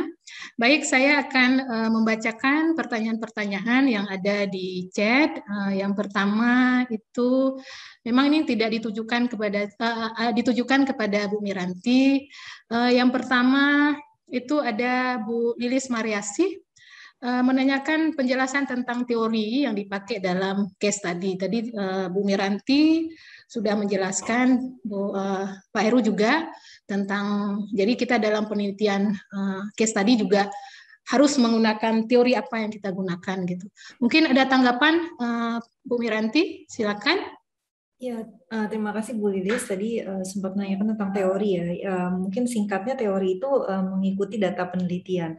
Memang di awal akan lebih bagus kalau yang seperti tadi tipsnya Pak Heru ya, kita udah punya gambaran kira-kira teorinya seperti apa. Tapi kita di sisi lain juga tadi Pak Heru menyampaikan kita mesti terbuka juga untuk teori tersebut tuh berubah. Kalau misalnya ternyata data kita tuh nggak cocok dengan teori yang tadi kita sudah anggap itu mungkin bisa menjadi dasar analisis kita seperti itu. Mungkin singkatnya seperti itu. Jadi ada peluang kita merubah teori apa yang kita gunakan dalam perjalanan menulis case study begitu. Mungkin contoh sedikit kalau di riset saya dulu saya menggunakan social capital theory pada saat awal itu membuat proposal, karena ini terkait beneficiary accountability sehingga perlu ada untuk bisa beneficiary itu dilibatkan ada modal sosial yang diaktifasi. Tapi ternyata social capital theory itu konsep yang besar sekali gitu, teori yang sangat besar. Levelnya itu ada level nasional, ada level institusional, ada organisasi, ada individu. Nah, kita mau pakai yang mana gitu, macam-macam. Nah, sementara data saya tuh nggak bisa mengcover itu semua gitu. Maka kita perlu cari lagi setelah mana dari social capital theory, cabang mana yang bisa digunakan untuk membungkus riset analisis kita gitu. Dan setelah ya jungkir balik mencari teori, alhamdulillah ketemu satu jurnal yang menarik itu Nahabit and Ghosal, dan itu mungkin tadi ada contoh, ada beberapa pertanyaan terkait generalisasi ke teori. Sedikit aja saya berikan contoh, misalnya di Nahabit and Ghosal tahun 98 itu adalah artikel yang dipublish di Academy of Management Review kalau saya nggak salah. Nah, itu jurnal yang banyak banget teori-teori yang unik tuh Ibu dan Bapak. Bukan cuma principal agent, bukan cuma stakeholder yang udah kita sering dengar gitu. Tapi pandangan-pandangan yang menarik yang dipublikasikan di sana. Nah, saya ambil di situ intinya gini, kalau kita mau mencapai tujuan bersama, kita tuh harus mengaktifasi 3 komponen struktural, kognitif dan relational gitu. Nah, kalau kita punya ketiga teori itu 3 komponen itu harusnya macam-macam tujuan itu bisa kita capai sama-sama. Apa yang dimaksud kognitif dalam konteksnya dalam konteksnya NGO, misalnya kalau dia ingin menjadi accountable terhadap para penerima manfaatnya, maka dia harus punya shared values, harus punya shared goals bersama dengan donornya, bersama dengan partnernya, volunteernya, dan beneficiary itu sendiri gitu. Lalu dia harus punya network dan punya kepercayaan yang terbangun antar pihak. Nah, tapi masalahnya apakah maksudnya ya itu kira-kira terkait dengan penerapan teori. Jadi data kita tuh harus udah mengkerucut, terus dari gitu kita cari framework yang tepat untuk membungkus hal tersebut. Nah, apa yang dimaksud dengan generalisasi ke teori itu adalah kalau kita bawa ke konteks lain. Contoh, saya mau diriin bisnis baru atau saya mau memasarkan produk baru gitu. Bagaimana caranya supaya pemasaran atau tujuan bersama itu atau bisnis yang mau saya dirikan bersama itu bisa sukses gitu. Maka kita aktivasi dulu tuh 3 komponen social capital tadi. Harus dibangun shared values-nya, harus dibangun dulu rasa saling percaya. Kita luaskan network kita.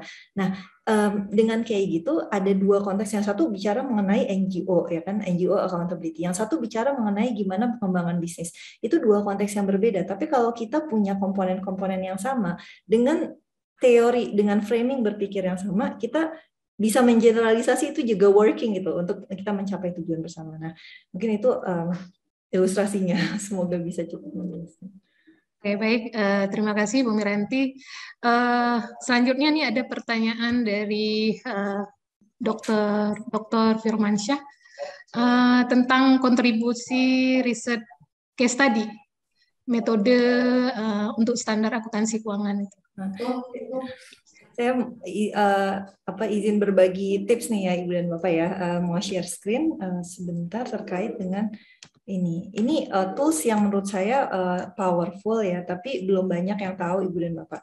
Ini spesial buat Bapak Ibu yang menghadiri sesi ini. Jadi ada website ini harzing.com, publish or perish. Nanti mungkin kalau di Google dilihat aja publish or perish. Nanti Ibu dan Bapak bisa download dari sini. Gitu ya, softwarenya ini gratisan. Kita kan suka ya yang gratis. Nah, terus dari gitu kita bisa ini software yang bisa membantu kita banyak hal Ibu dan Bapak ya. Jadi terkait dengan misalnya literatur review, terus tadi karena ada pertanyaan gimana dampak case study terhadap standar akuntansi. Nah, kita bisa lihat di sini searchingnya itu bisa macam-macam, bisa searching berdasarkan Crossref, Google Scholars dan lain-lainnya gitu ya. Ada PubMed dan Scopus. Kalau di Scopus ini maksimum 200, tapi kalau di Google Scholar nanti bisa keluar 1000 searching gitu. Nah, di sini kita bisa mapping accounting standard case study misalnya ya. Kita bisa lihat juga data dari tahunnya dan nanti akan keluar. Ini adalah penulis-penulis yang impact factor-nya itu paling tinggi, jurnalnya itu mungkin paling banyak disitasi terkait dengan topik ini. Gitu. Jadi di sini nah diterbitkannya di mana aja, ini kan relevan ya sama akuntansi, nanti silahkan dilihat aja di open article in browser dan sebagainya ya. Nanti Ibu dan Bapak bisa menjalankan sendiri dan menurut saya ini tools yang berlian banget kalau buat saya gitu ya, kalau kita mau bikin literatur review atau kita mau cari siapa aja leading authors di bidang yang kita teliti, ini sangat penting Ibu Bapak ya. Mungkin itu yang bisa mana dapatnya tuh Bu? Ini Pak dari harzing.com. Harzing.com ini saya tuliskan di sini apa ya, di chat ya. Nanti bisa di software di download dulu ya atau software web base? Betul, software masih di-download dulu, nanti akan keluar kayak gini. Nah, ini kita bisa mencari banyak hal lewat sini. Dan kita bisa tahu siapa aja prominent authors di bidangnya. Kalau misalnya mau kayak co-authors, atau mungkin nanti JIDAP juga mau mengundang editor dan lainnya, ini bisa lewat sini gitu, cari yang prominent siapa aja. Gitu. Jadi tadi menanggapi Bu Mirna sedikit, saya juga memahami banget concern-nya Bu Mirna ingin menarik banyak authors, karena saya juga baru diamanahkan untuk memegang JAKI Bu, Jurnal Akuntansi dan Keuangan Indonesia. Ini kalau mau promosi di sini nggak enak, tapi ya silakan meluncur aja ke website masing-masing. Mungkin kita harusnya kerjasama lah ya, jangan saling ini, karena tujuan kita tuh pengembangan keilmuan gitu ya. Iya.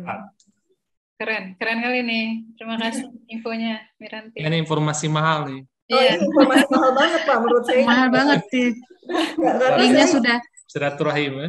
Iya, karena itu berkah silaturahim. Karena saya juga untuk ngejar dapat ini tuh ada satu dosen di UI ya yang beliau tuh sangat resourceful lah terkait gini-gini. Cuma belum pernah ketemu, belum pernah keluar tuh nama itu. Sampai saya kejar, saya cari dulu dari Scopus ya, dari Saifel ya, terus nggak bisa maksudnya nggak dapet jawabannya. Akhirnya saya ya sampaikan itu, dan beliau mungkin ngelihat saya tuh penasaran banget nih resource-nya dari mana. Akhirnya beliau kasih tahu namanya, dan luar biasa menurut saya.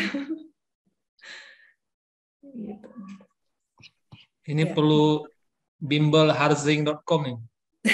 Iya, dia buka kayaknya ya bisa free akses sih, dan kayaknya mereka buka donasi juga tuh. Bagus lah, semoga lancar dan mungkin Jeddah bisa buat acara baru nih untuk optimalisasi ya. Harzing.com. Harzing.com. Luar biasa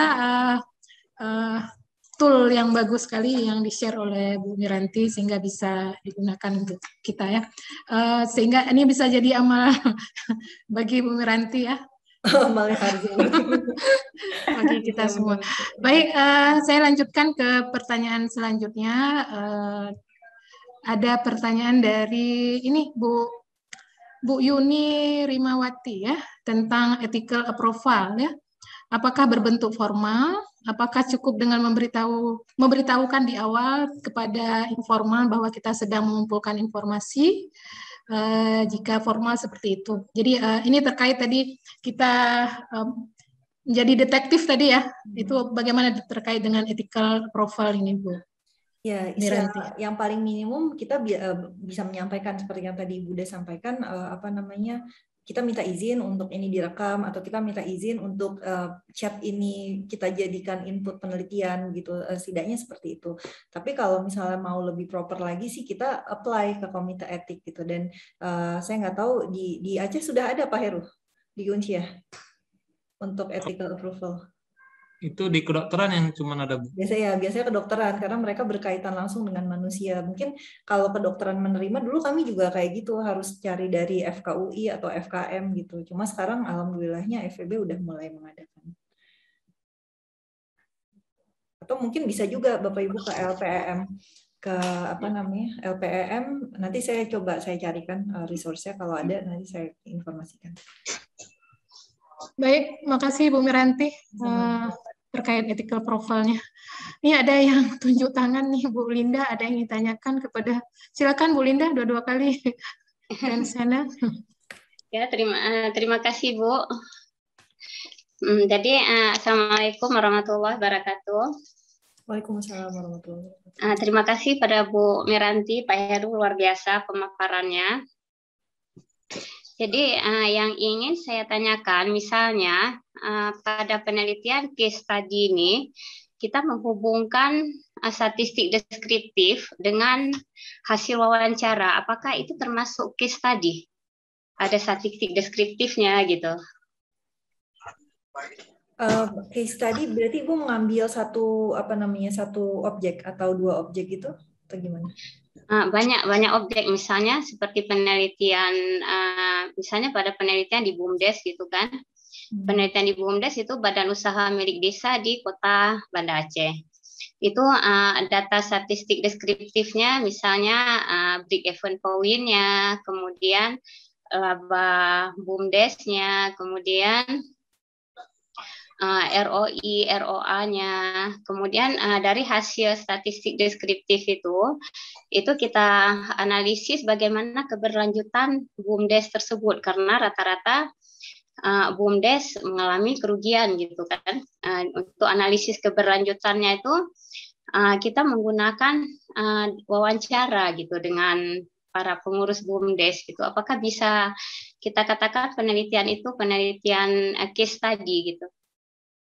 Iya, kalau BUMDes itu mungkin hanya beberapa, dan kita tujuan awalnya itu memenuhi yang karakteristik case study di awal ya Bu ya, how and why, mencari fenomena baru begitu kan.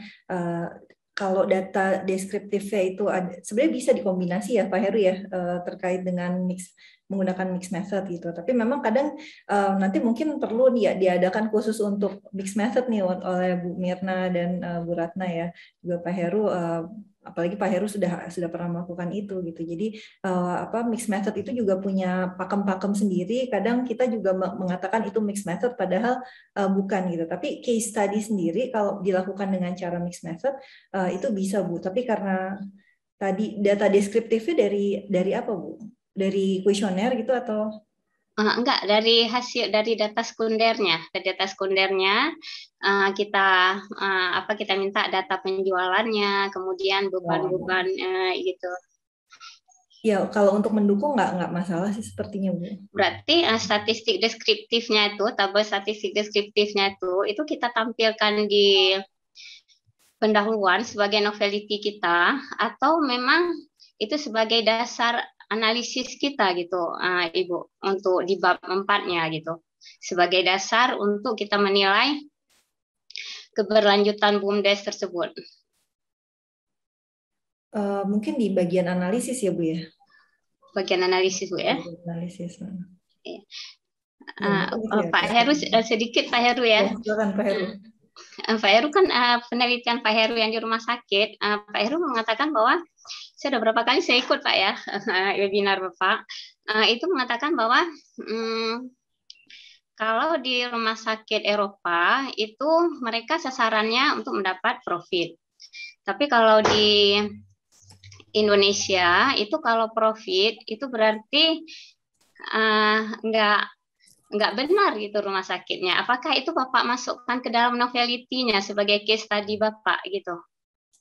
Kalau itu lebih ke hasil Ibu. Jadi kita melihat bahwasanya kenapa rumah sakit Indonesia itu enjoy saja kalau rugi defisit tiap tahunnya, karena konteksnya, karena situasi yang ada di situ mengisyaratkan bahwasanya justru kalau untung itu masalah. Jadi rumah sakit itu dianggap mengambil keuntungan dari pasien, dari kesakitan dan sebagainya. Nah, itu memang mindset yang sudah ada di manajemen, di pemerintah sebagai pemiliknya, dan di kementerian. Nah, mindset itu beda total dengan mindset yang ada di Jerman. Rumah sakit itu dianggap sebagai bukan lagi sebagai cost center, tapi sebagai profit center. Jadi ketika dia rugi, maka ya udah jual aja. 2 tahun rugi walaupun hanya $2, dijual saja, karena itu memberatkan situasi keuangan daerah. Nah, terkait dengan BUMDes itu sangat menarik Ibu. Tadi Ibu sepertinya mengharapkan supaya itu jadi case study. Nah, itu yang kurang tepat. Jadi kalau case study berarti bukan itu tetap lagi lari ke kuantitatif riset Pak ya? Iya, karena Ibu pakai pertanyaan kuantitatif, mau dijawab pakai case study. Kalau BUMDes, nah seperti rumah sakit tadi Ibu, jadi Ibu bisa cari satu BUMDes kecil, BUMDes yang berhasil, dan BUMDes yang tidak berhasil. Kemudian Ibu gali, mungkin untuk yang awal-awalnya, apa faktor-faktornya, ada yang berhasil, ada yang tidak, bagaimana manajemen, kalau rugi terus apa masalahnya. Nah, itu yang tipikal kualitatifnya, Bu. Mengapa, bagaimana, mengapa, apakah kalau rugi nanti kepala desanya dipecat? Ada masalah nggak sama kepala desanya? Kenapa rugi itu terus rugi aja? Nah, bagaimana hubungan antara kepala desa dengan pemerintah kota misalnya? Jadi lebih ke arah ke situ kalau kita mau case study dan kualitatif. Kita tidak terlalu lihat data kuantitatifnya, tapi di balik itu. Nah, saya teringat ada seorang profesor dari profesor ternama, Humphrey kalau nggak salah namanya, dia berhenti meneliti kuantitatif karena dia tidak puas ada beberapa outlier. Outlier itu yang dia kepingin tahu, ini kenapa bisa jadi outlier. Nah, outlier itu yang dia gali dengan case study. Kenapa perusahaan lain mainstreamnya dia tingkah lakunya seperti ini. Tapi pasti ada outlier yang di luar teori. Nah, itu yang dia mau teliti. Ataupun kontradiksi. Kontradiksi misalnya satu perusahaan ada family business, ternyata perusahaannya maju. Ada beberapa perusahaan justru family business dia makin jelek. Nah, itu yang Biasa kalau di kuantitatif itu kita buang, tapi kalau di kualitatif itu yang kita cari, karena di situ ada ilmu baru, ada teori baru. Nah itu yang kalau mau digali kalau di BUMDes, Ibu. Kenapa BUMDes ini makin lama makin rugi dan tidak ada masalah, itu yang mau digali. Ya, nah seperti itu kalau kita mau lihat dari kualitatif dan case study. Berarti informannya itu berarti kita batasi gitu Pak. Kalau untuk selanjutnya misalnya dari hasil deskriptif statistiknya itu rata-ratanya rugi. Selanjutnya informannya itu kita gali, itu nggak perlu. Kayaknya kalau 5 informan ataupun 6 informan cukup gitu Pak ya. Kita balik lagi ke awal Ibu. Tadi kalau deskriptif kan kesannya Ibu banyak BUMDes ya Bu. Mungkin ada 20, ada 30. Oh, ada. Nah, ada Ibu ambil 24. Satu BUMDes saja yang paling aneh. Nah, itu aja yang Ibu teliti. Oh, ya. Misalnya dia yang lain rugi semua, cuman dia yang untung. Nah, itu dia layak kita teliti. Atau yang lain untung semua kecuali dia. Nah, itu yang layak. Jadi kita mencoba awal, kalau saya pribadi lebih tertarik ke outlier ini. Kenapa dia bisa jadi outlier? Kadang ada apa ya? Dari situ kita bisa berkontribusi ke teori. Teorinya seperti ini, tapi kita revisi sedikit karena gara-gara ada dapat data ataupun informasi baru dari outlier tersebut. Oh ya.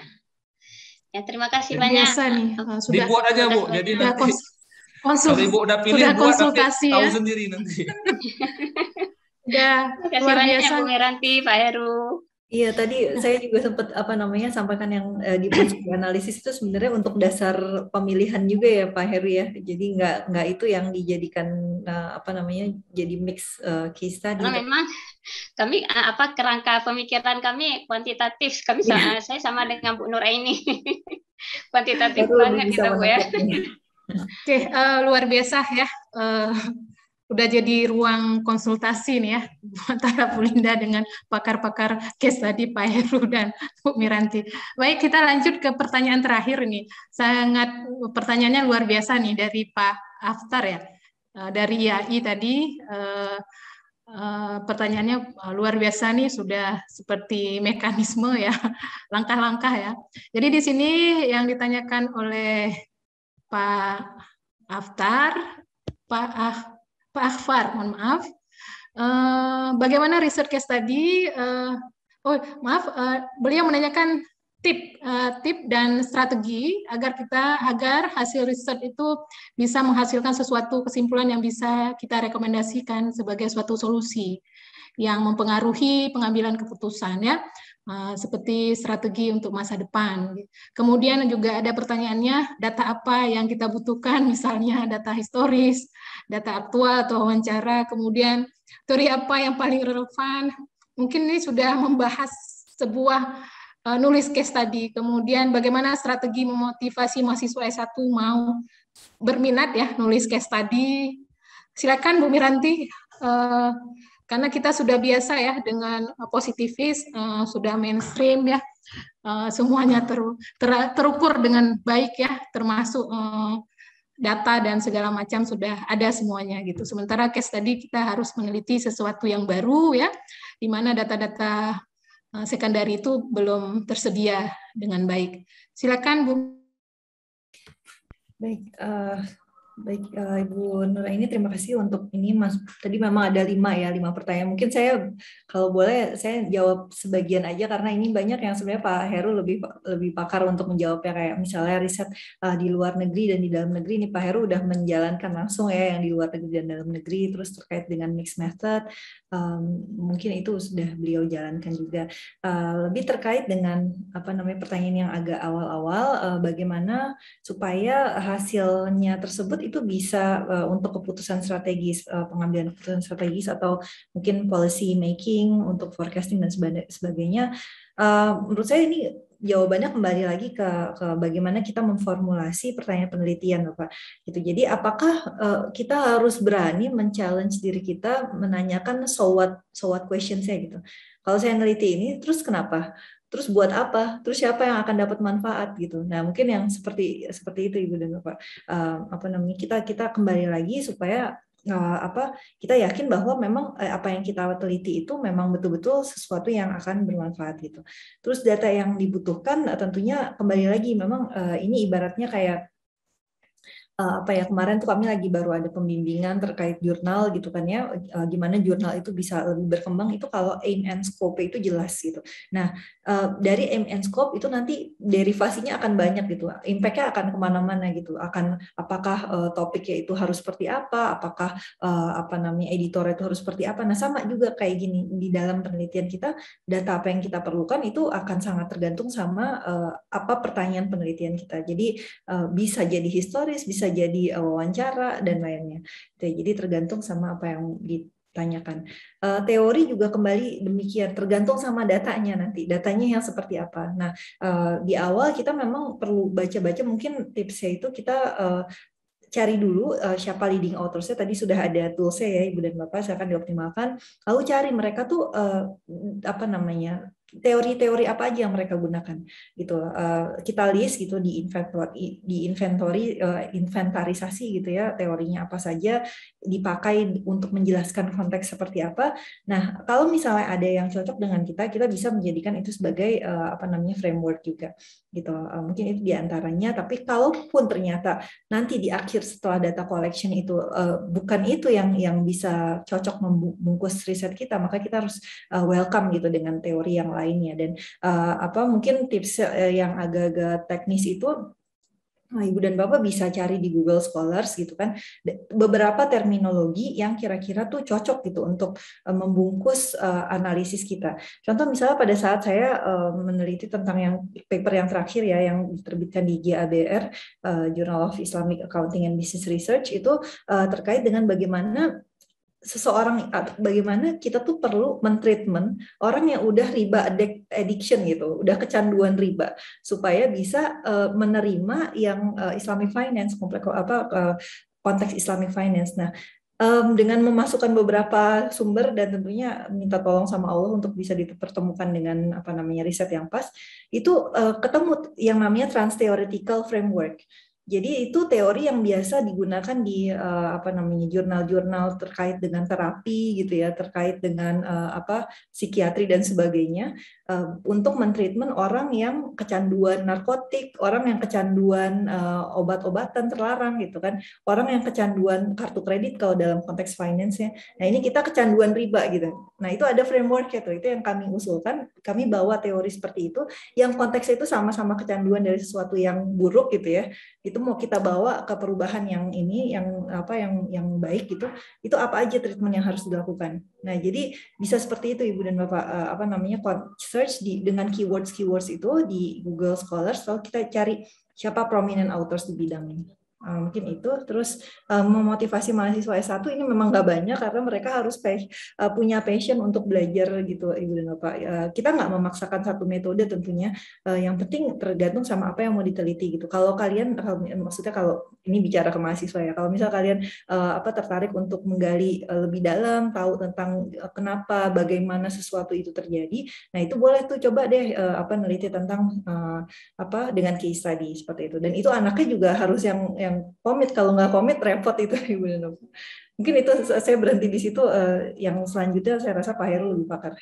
Silakan Pak. Silakan Pak Heru. Pertanyaannya apa tadi? Saya bacakan kembali ya Pak Heru, pertanyaan dari Pak Aftar ya. Yang pertama terkait teori ya, antara mixed method, kemudian apa terdapat perbedaan yang berarti dalam research case study di lingkungan sosial yang berbeda di dalam negeri dan di luar negeri. Ini mungkin Pak Heru yang bisa menjawab karena Pak Heru sudah berpengalaman riset di dua lingkungan yang berbeda. Silakan Pak Heru.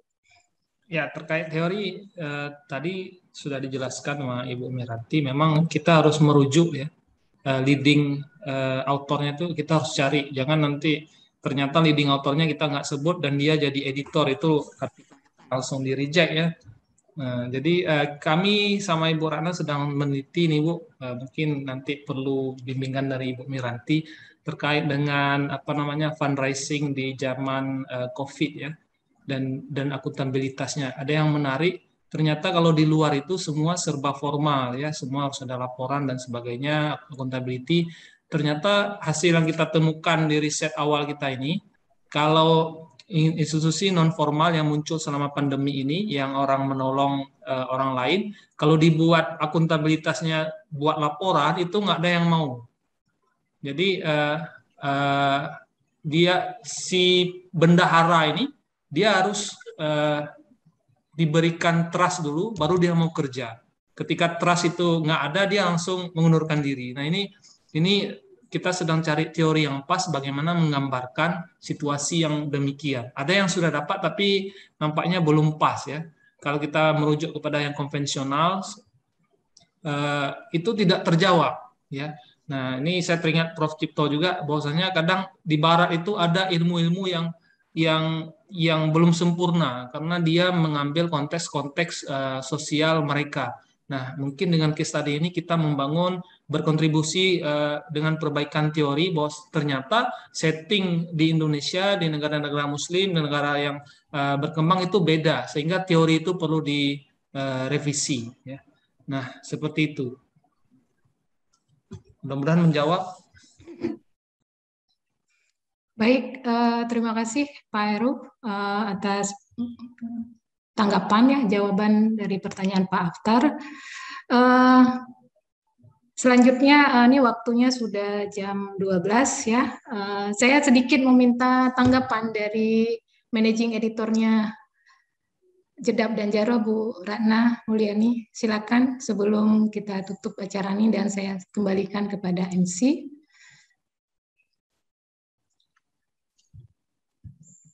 Perlu tanggapan. Saya sangat menikmati materi yang disampaikan, diskusi-diskusi yang disampaikan. Sepertinya masih banyak pertanyaan yang belum terjawab ya. Nah, inilah kekuatan penelitian kualitatif ya.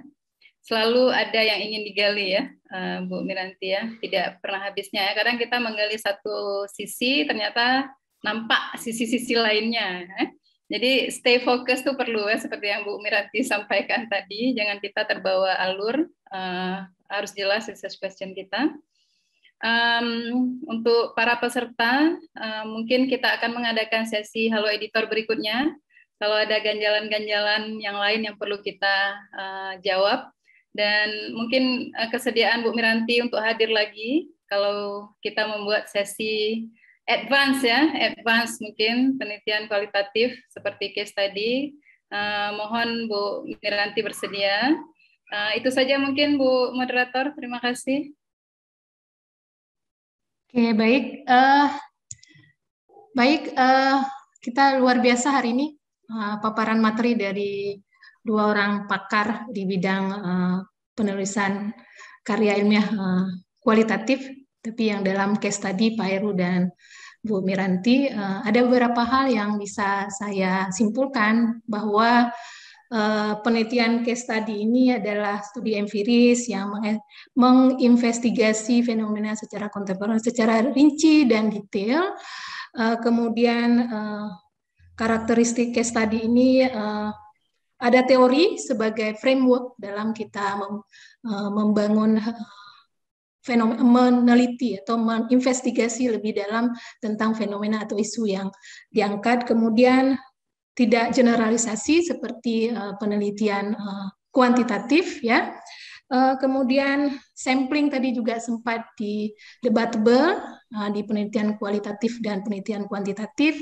Namun di penelitian kualitatif yang case tadi kita menggunakan sampling atau sampel, tapi lebih kepada memilih informan yang cocok sehingga bisa terjawab riset question kita.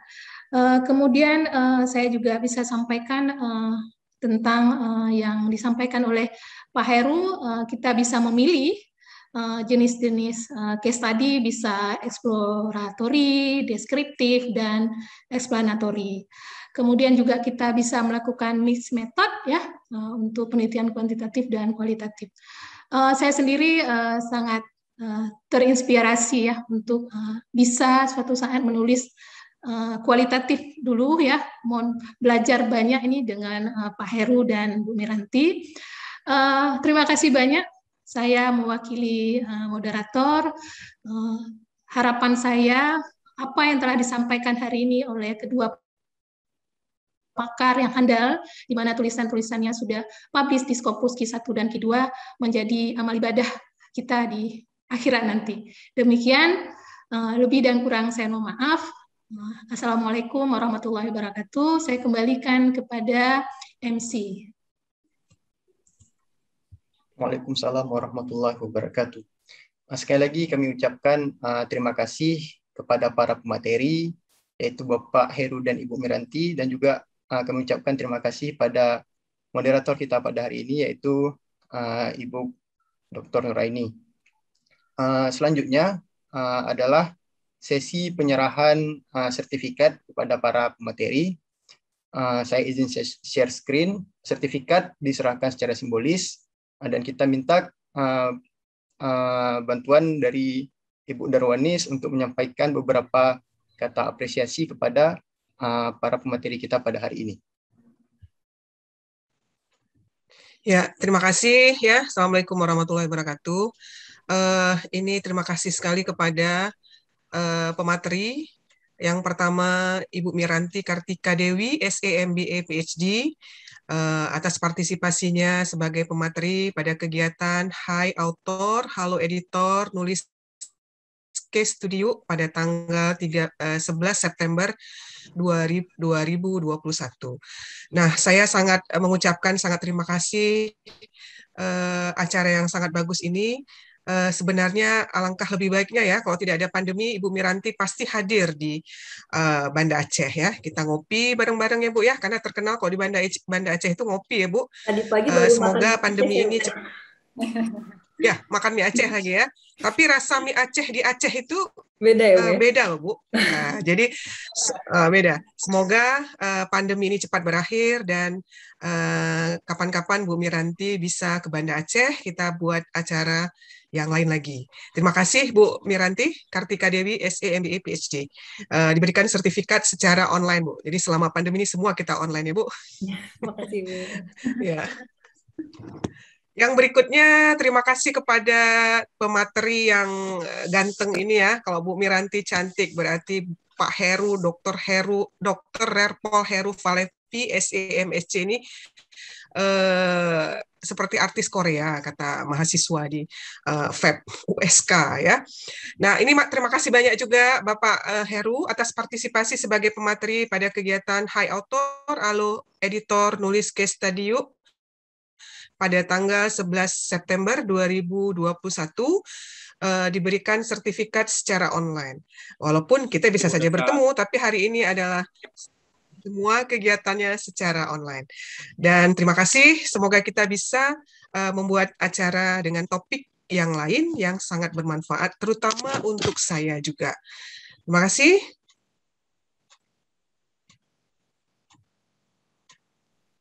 Baik, terima kasih kepada Ibu Darwani sudah menyampaikan kata-kata apresiasinya kepada para pemateri kita pada hari ini. Dengan diserahkannya sertifikat kepada pemateri, berarti kita sudah masuk ke penghujung acara. Baik, sebelum kita tutup acara ini, Ibu dan Bapak sekalian, marilah sama-sama kita mengambil sisi dokumentasi. Diharapkan kepada Ibu-ibu, Bapak-bapak untuk mengaktifkan kamera, supaya kita bisa mengambil foto bersama. Terima kasih.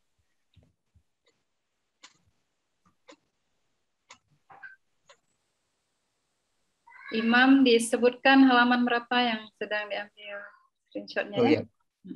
Baik Bu, ini kita ambil yang halaman pertama dulu. Oke, 1, 2, 3. Kemudian di halaman kedua kita nggak tahu di halaman berapa, kita nggak tahu senyum di mana ya. Aja. Senyum aja Bu. Jadi senantiasa senyum kuncinya ya. 1, 2, 3. Bu Nuraini di kampung halaman. Kemudian kita masuk ke halaman ketiga. 1, 2, 3. Masuk ke halaman keempat. 1, 2, 3. Dan terakhir halaman kelima. 1, 2, 3. Oke, baik. Yang kasihan yang nggak punya halaman ya. Buat halaman Oke. sendiri, Bu. Nampaknya lebih tepatnya slide, Bu. Oke, baik. Terima kasih sekali lagi kami ucapkan kepada para peserta sekalian. Mudah-mudahan apa yang disampaikan oleh para pemateri kita pada hari ini dapat memberikan manfaat dan memberikan motivasi kepada kita semua untuk mulai menulis case study. Hari ini saya sebagai MC undur diri. Saya ucapkan apabila ada kesalahan kata, mohon diperbanyak maaf. Saya tutup. Wabillahi taufiq wa hidayah. Assalamualaikum warahmatullahi wabarakatuh. Waalaikumsalam.